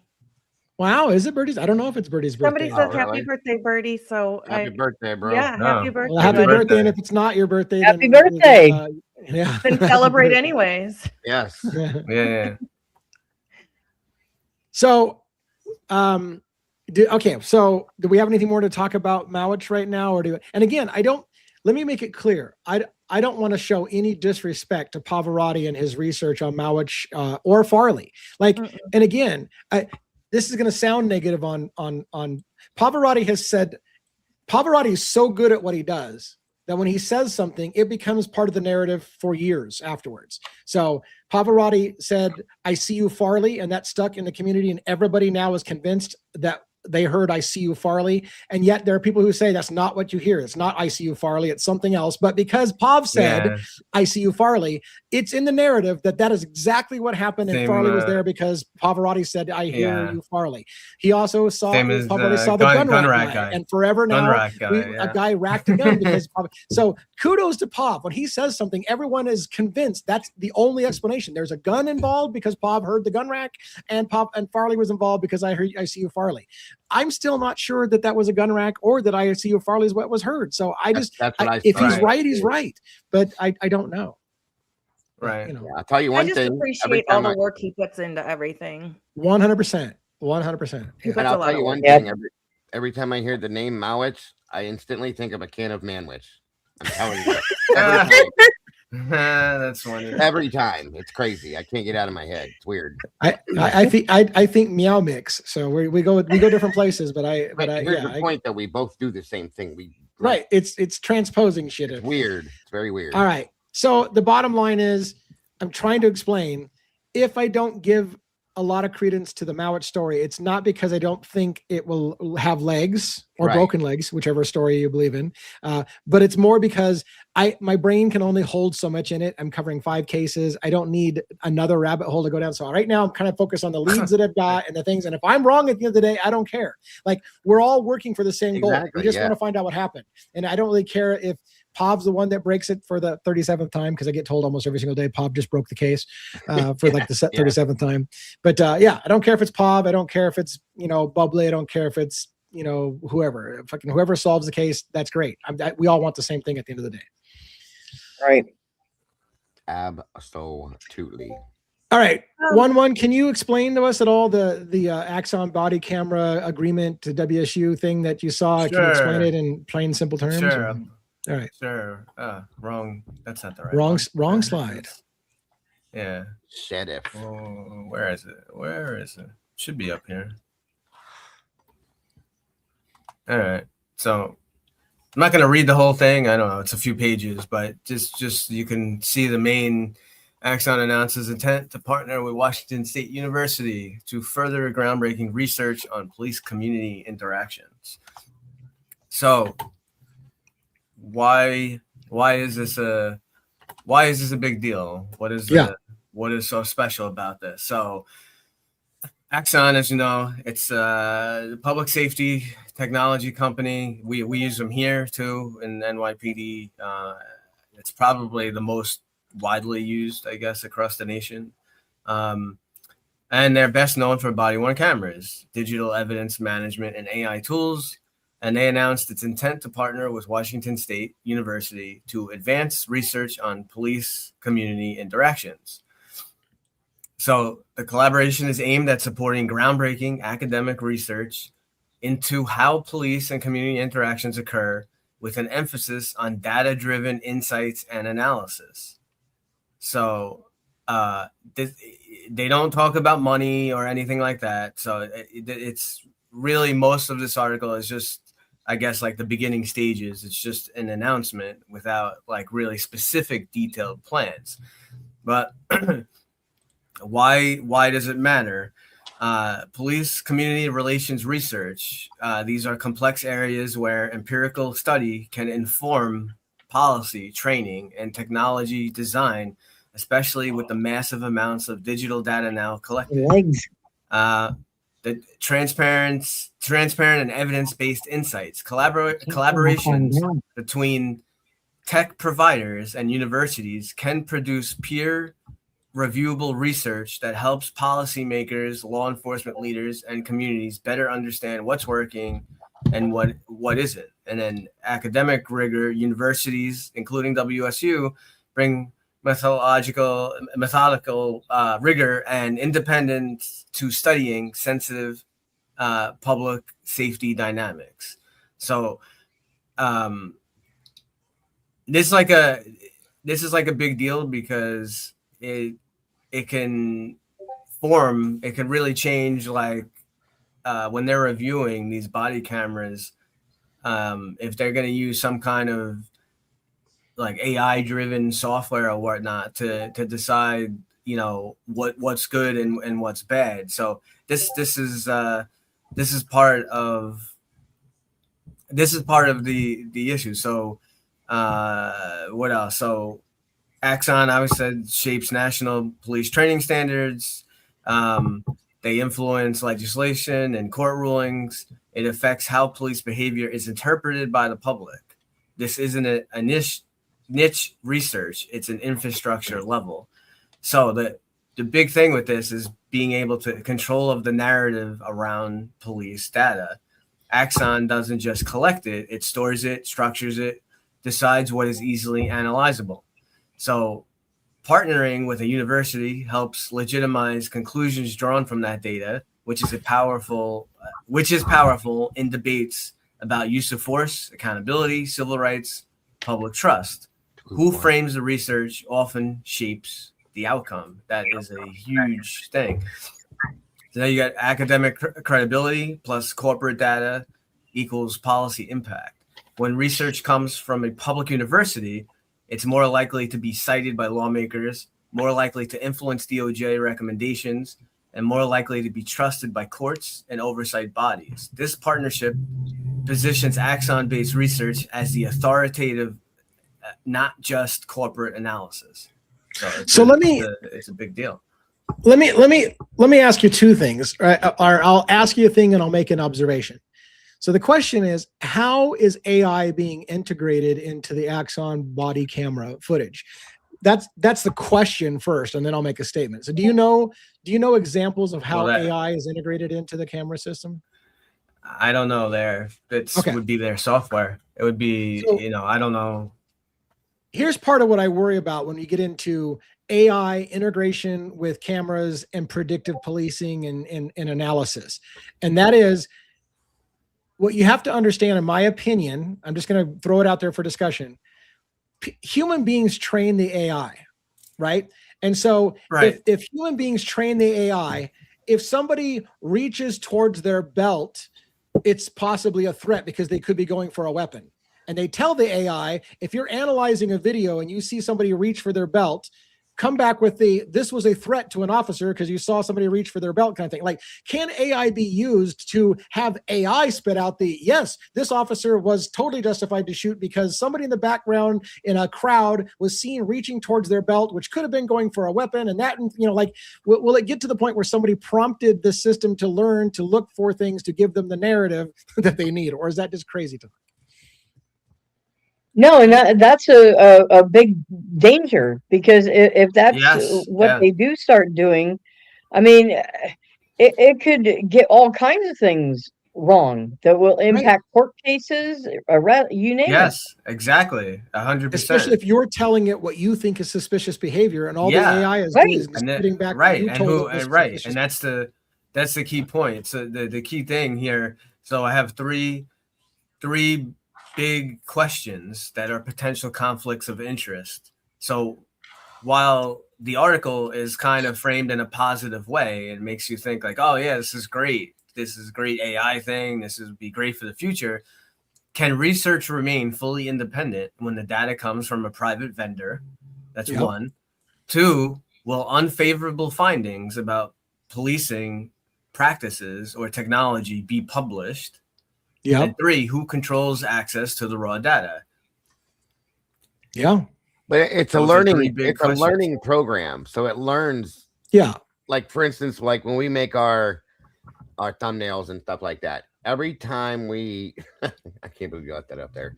Every time that we create one, it remembers what we did with the last one. Or like if I make a description or something, you know what I mean? And it repeatedly learns us, and it'll start doing things in here that we have repeatedly done already, and it learns. So in this aspect outside, it's gonna do the same thing in the same way, if not stronger, because of what it's used for. So And by the way, like if it's used in a good, so like what I have here, if it's done like with anything that's technology or whatever, if it's used in a good way, if done transparently, which because we always get everything transparent, right? And independently, this research could improve de-escalation training, could identify patterns that reduce violent encounters, and could strengthen public trust through data-backed reform. So we got a gift. Thank you so much for the biscuits. $4.99. Sausage biscuit. Yeah. And thank you, Michelle, for the gifted. Sorry. If it's done poorly or selectively, it can reinforce institutional bias. It can justify existing practices without meaningful reform, and it can create science-backed cover for controversial policing methods. So what's Foxy saying? The main thing, the announcement isn't just about research; it's about who gets to define the truth about policing in the data era. So it's a big deal. And let me see if I can lay out an example of something that you might think is a good thing. Here's where we're really close, if not already have the capability of doing. Massive AI engines that watch social media and all of your interactions and your banking activity and whatever could do this. Well, we see that your wife just recently won custody over your kids in a custody battle. And on social media, you posted to a friend on Tuesday, if that bitch gets my kids, I'll fucking kill her. And then yesterday, you went out to a handgun store and bought a handgun. Therefore, there's a 99% chance that you're going to go kill your wife. We're arresting you preemptively and putting you behind bars to stop a future crime. And now we're at Minority Report, which is that based on statistical analysis and AI learning, we have learned you're about to commit a crime. And we just stopped you before you did. And everybody would be like, how great, we stopped somebody. But like, was it happening? Or are we just going to train the model to look for suspicious behavior and then start predicting who's going to commit a crime? And will we ever get to a point, you think, where we're start arresting for people for things that they haven't done yet because statistically they're likely to do so? It's coming. Until it makes a mistake and somebody, just like the damn movie. Okay? I mean, nothing is perfect. Nothing is perfect. I mean, think of our conversations that we have with our friends or family members about crime and the things we talk about or the things we look up and things like, I mean, we would be made to look like we're psychotic. Like we all have mental issues and that's what we want to do is go murder people. And it's a reality. I used to love Stephen King. And I used to buy books on writing. And when I wanted to write horror, I would buy and look up how long does it take for maggots to form on a body? How long does decomposition take? And then you would try to create a realistic story about how long somebody could stay in a freezer, for example, like, right? But if you don't know the context and you're like, well, yeah, in Lee's local area, a body just went missing, and he searched on the internet, how long does a person last in freezer, so therefore, and if you only tell people half the story, that maybe I was writing a book about how to do, and so, it's a slippery slope. Well, wait a minute. I think my biggest issue is what you just said, is that you used to love Stephen King. What do you mean you used to? I used to read fiction. I don't read fiction very much anymore. That's the problem. Or they could be tracking you with GPS and like ask, why are you taking a drive around Gilgo Beach? Right? I mean, we do shit that's sketchy. And you and I on that drive, I joked on camera, so I've got a body in the trunk and we got to find a place to dump it. And it was just meant to be like a thought exercise, but you don't take that out of context and be like, here's a video where he literally is telling the NYPD officer he's got a body in the trunk and they're going to go dump it. Exactly. And well, here's the thing. They should be able to look at who makes the statement, who has looked up what they've looked up, and be able to separate. But nowadays, I almost feel like it would be used in an opposition to break you down or take you down. You know what I mean? That's the scary part of it all. That's what bothers me. Right. Well, there's already, issues with court documents with AI, because AI is notorious for doing what's called hallucinating. And so, courts are starting to, say that you have to start revealing whether you use AI to create your court documents and so forth. Yes. So, well, yeah, I mean, I've had Ali Benevento, the criminal defense attorney, right? We've had Ali Benevento on, and she'll say, I can guarantee you that court document was written by AI, but it was presented by an actual lawyer. But lawyers will even use AI to have AI kind of get them the first draft. And why wouldn't you? It's pretty good. If they can get you close, then you just clean up the errors. It should be illegal to use in criminal cases, in my opinion, in any aspect, just like they did with Charlie Kirk's case. When they put out the pictures of Tyler Robinson, they put that picture out of him, and they put this picture out of somebody that it is definitely not him. And people were confused about that. Like, which one is which? Who's the right one? Who's not? And we still, you know what I mean? So they shouldn't be able to use that in a criminal case whatsoever, in my opinion. Yeah, I agree. All right. We're kind of getting closer to the end of the night. What do you guys got? Any guys got any thoughts that you wished we would have talked about tonight's open season? Or do we have a question from the peanut gallery, or somebody wants to jump on stage? But I see Logan's brain smoking. I do have a question. It's about the Guthrie case. I'm just curious what your opinion is, or your guys' thoughts are on the letters, emails, the ransom stuff that's being sent to TMZ. Yeah. Do you have thoughts? You guys? Legit? Well, do you think? What I'm asking you guys. If they're real? Yeah. Why TMZ? It doesn't. Yeah. The normal ransom, like a normal. Even if you're gonna take some. I mean, the fact that you're taking an 84-year-old woman is odd in itself. It's like such a low percentage. You normally don't take someone of that age. There's been no proof of life. No. To me, it's all the ransom. It's all about the business transaction. You want? I do have thoughts. What you want and get out. I do have thoughts about why TMZ, Logan, and so here's why I thought. TMZ is a media outlet that's more interested in getting the big scoop story than whether or not it's factual or not. They're kind of like a tabloid in a lot of ways. I think that's my perception of TMZ. Me so too. My reasoning for why TMZ is they figure TMZ will want to have the big story. If somebody like a quote unquote, if there is such a thing, legit news organization like a Fox or a CNN or whatever might not bite on the hey, if you give me $60,000 or give me 1 Bitcoin or whatever, I'll give you a tip or whatever.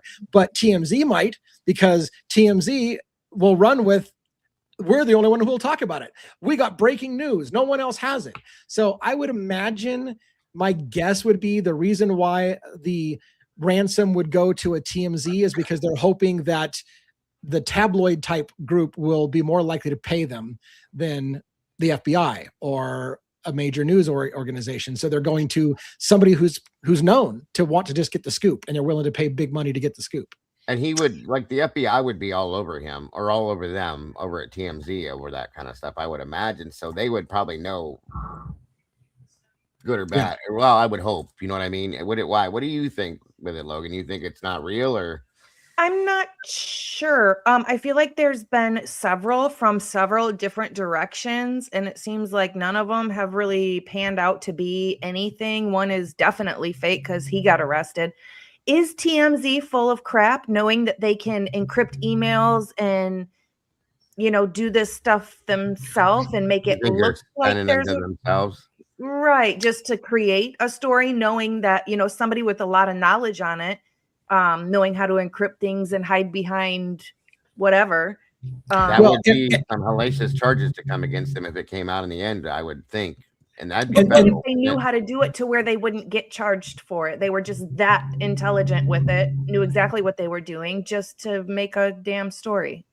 And this user's comment also as does the choice of TMZ tell you something about the age of the ransom person, right? Like the person holding the hostage. What if the reason they're going to TMZ is that's more their type of generation's news as opposed to the old stodgy channels? Like, does it tell you more about the the kidnapper than it does, anything. So they're all good questions.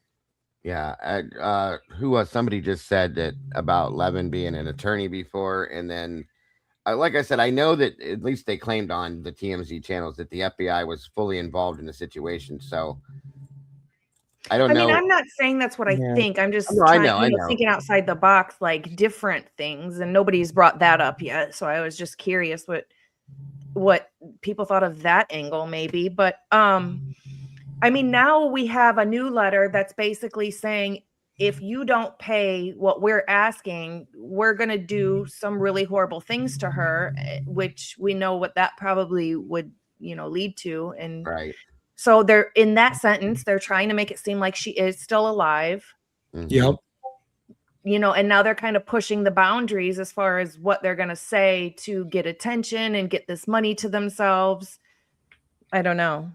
But they also, this one he said today was from a completely different source. That is basically this fifth one is basically the way it reads. It's coming from the kidnapper. As to the other four that we're reading differently, like they're just somebody saying, "I know who the kidnapper is if you pay me." So in a sense, extorting some kind of money for a reason. But at the same time,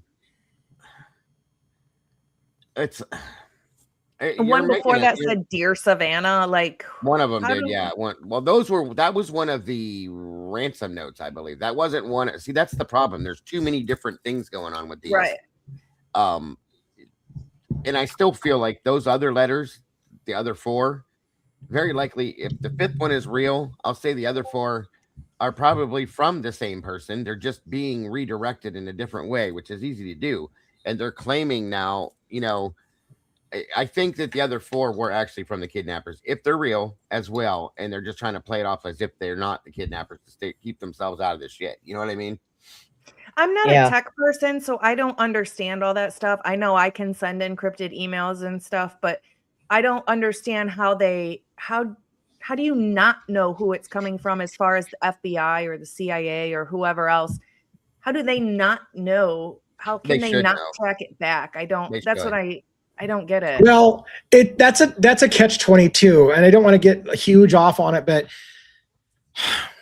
so that's a catch-22 thing. So Edward Snowden, who turned kind of quote unquote against the U.S. and told a bunch of their secrets, kind of indicated that you can hide things from the government. But here's another thing that's interesting. Did you know that in the United States, for example, it's illegal to have a certain level of encryption?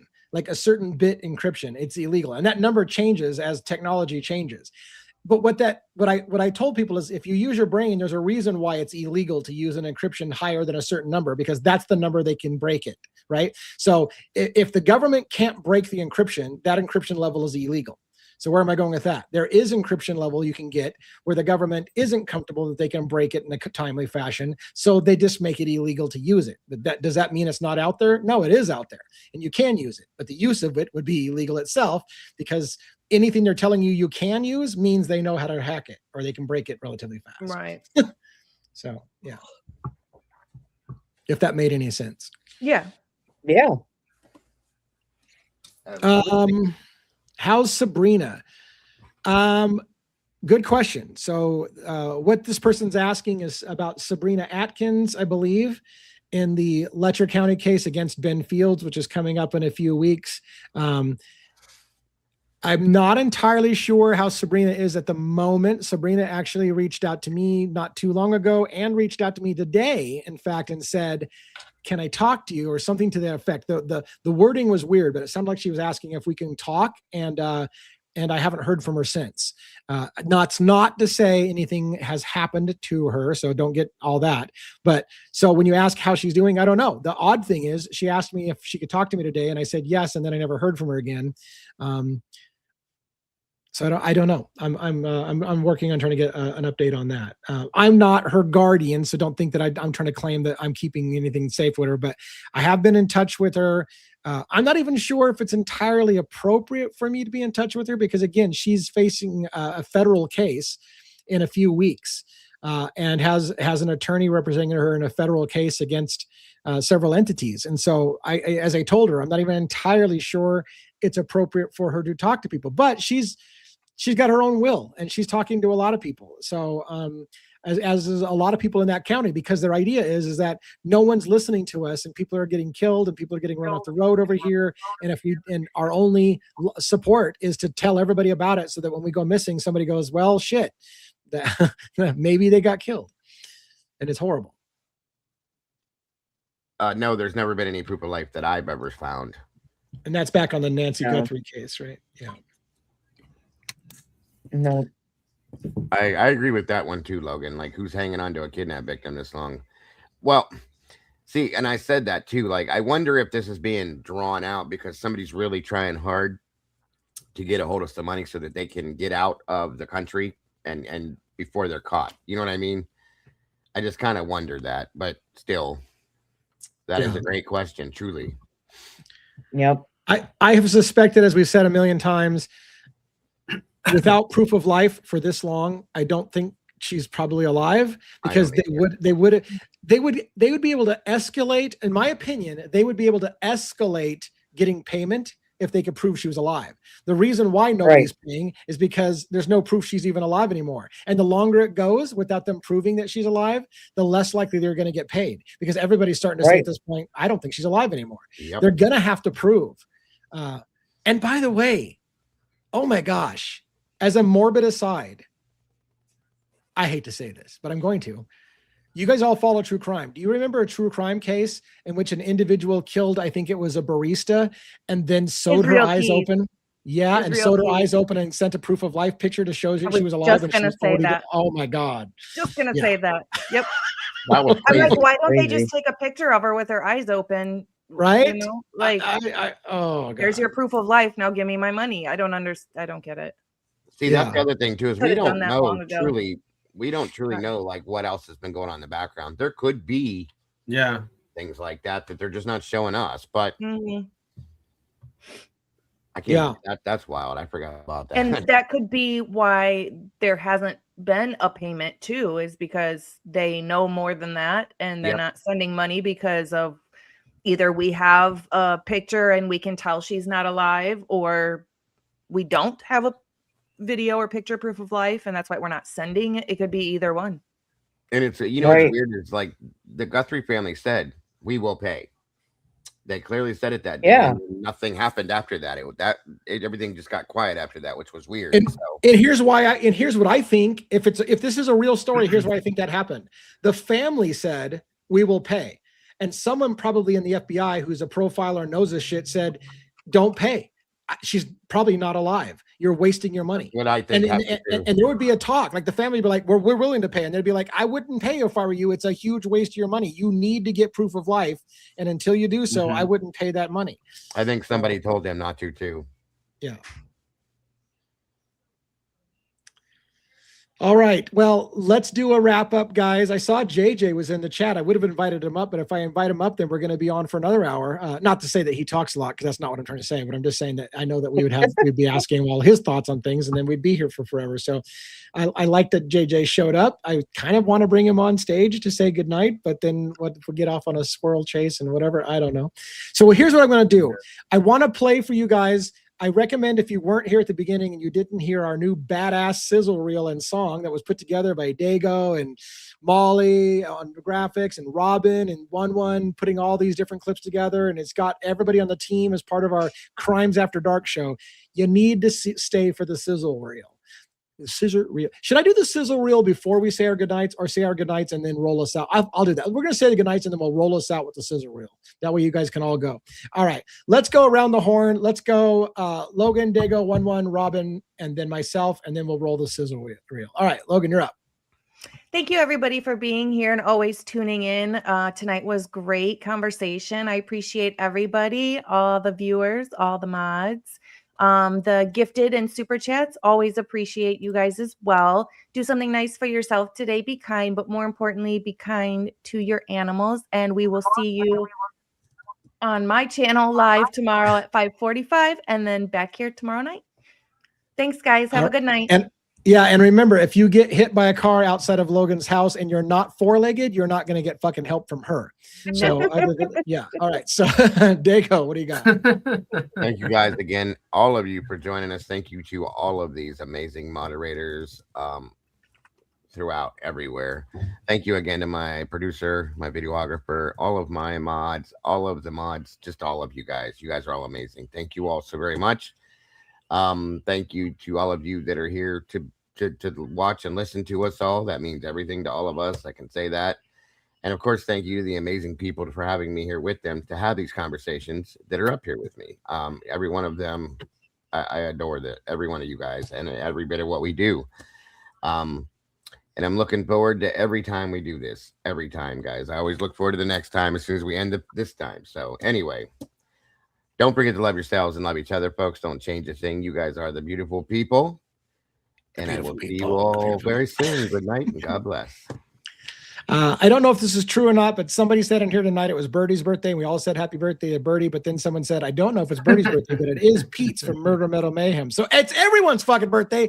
Happy birthday, Pete. If it's your birthday as well. I don't know if it's true or not, but very good. All right. 1-1.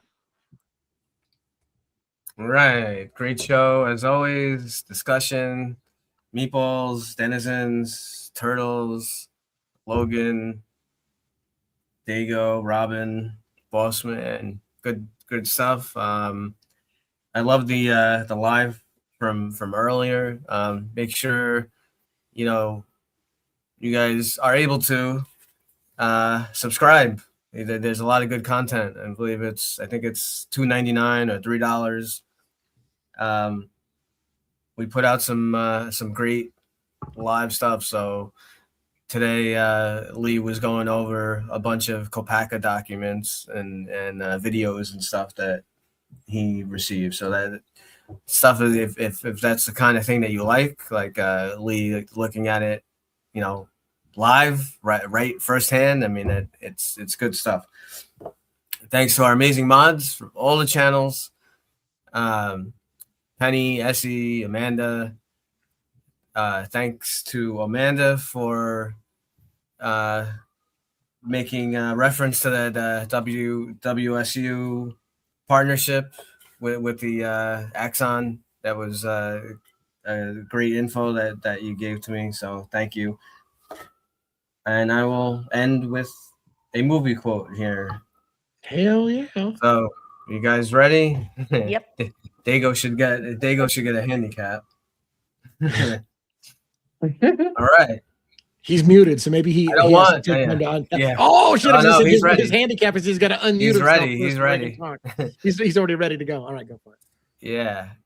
I don't want sex. Anyone can have sex. I want a relationship. I want romance.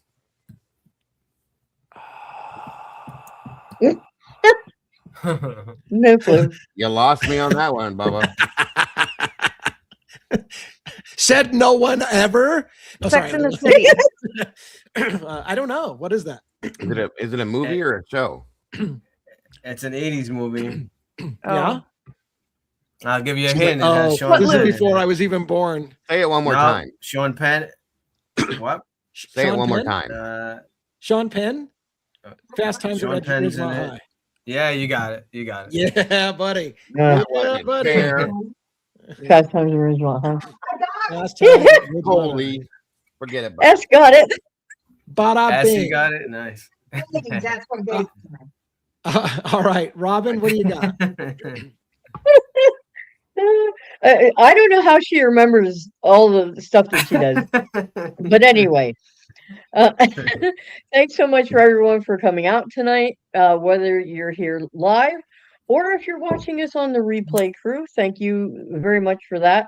We appreciate you just as much.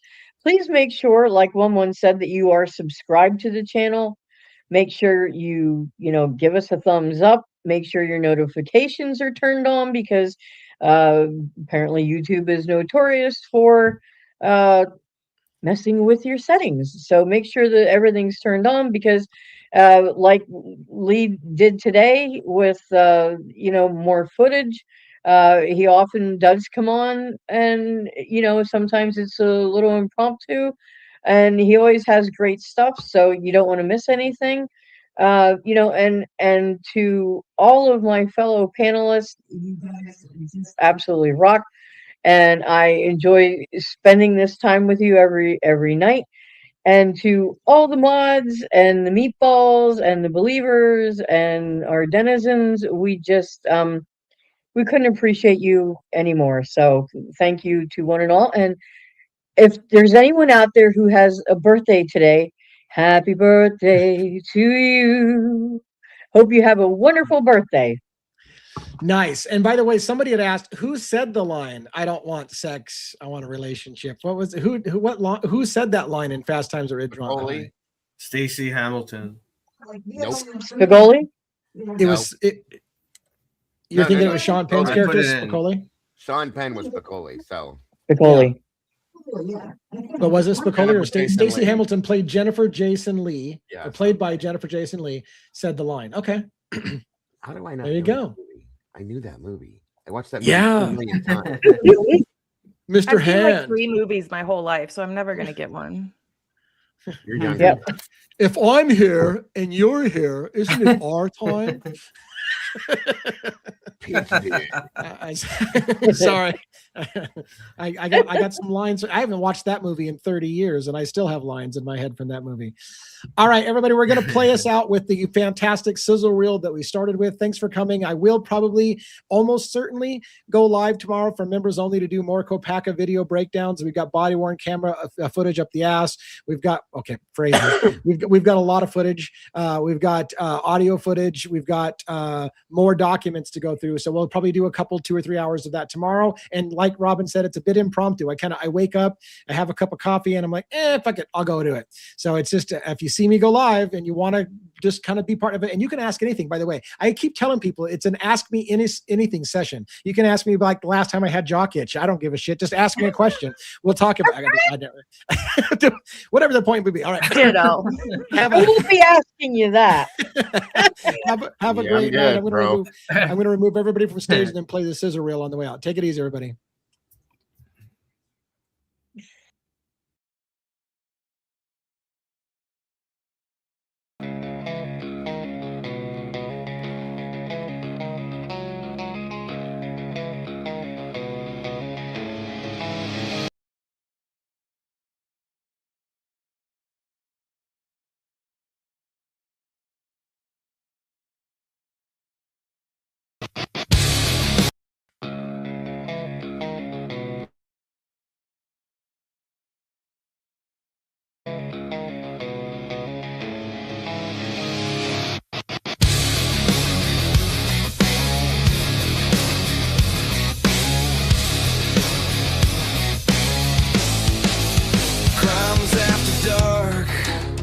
Close the night out right, panel at the table in that half-dead light. Miss Robin in the middle, calling every shot, directing and producing, till the story runs hot. 1-1 from the city, badge heavy on his chest, towing that law like a wicked chain, spitting facts.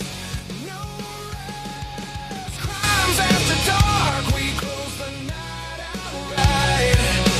Tear through the lies till the wrong sounds like a fight. All of the answers buried so deep out of sight. We watch the threads unravel.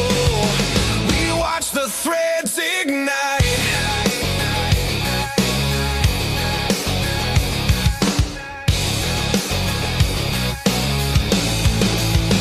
JJ in the corner, state of the deep in his head. Which lies to toss and which ones to keep instead. Dago from the cafe says forget about it. Leans back, spins his thoughts like a blade cutting holes in the track. Lee at the front, head advocate, steady stare. Every word like a warning, every silence a dare.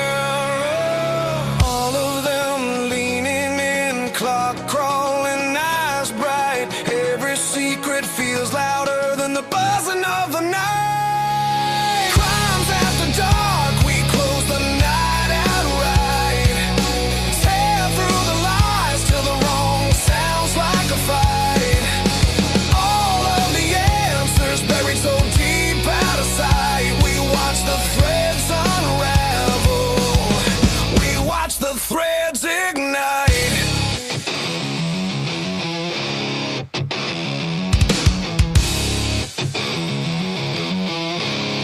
You can bury it in paper, you can lock it in a file, but the truth bleeds through, drip by drip, tile by tile.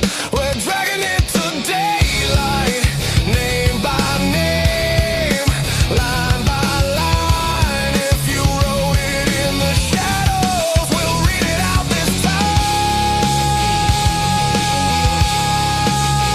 Yeah.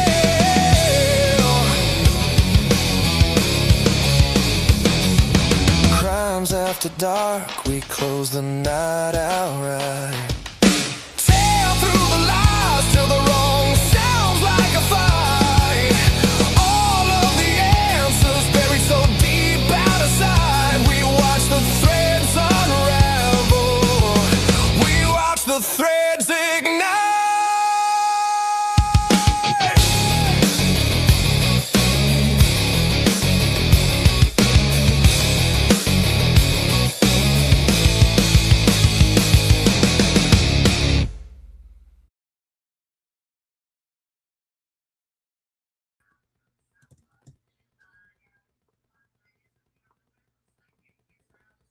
I think I was listening. I must have been listening to Nick.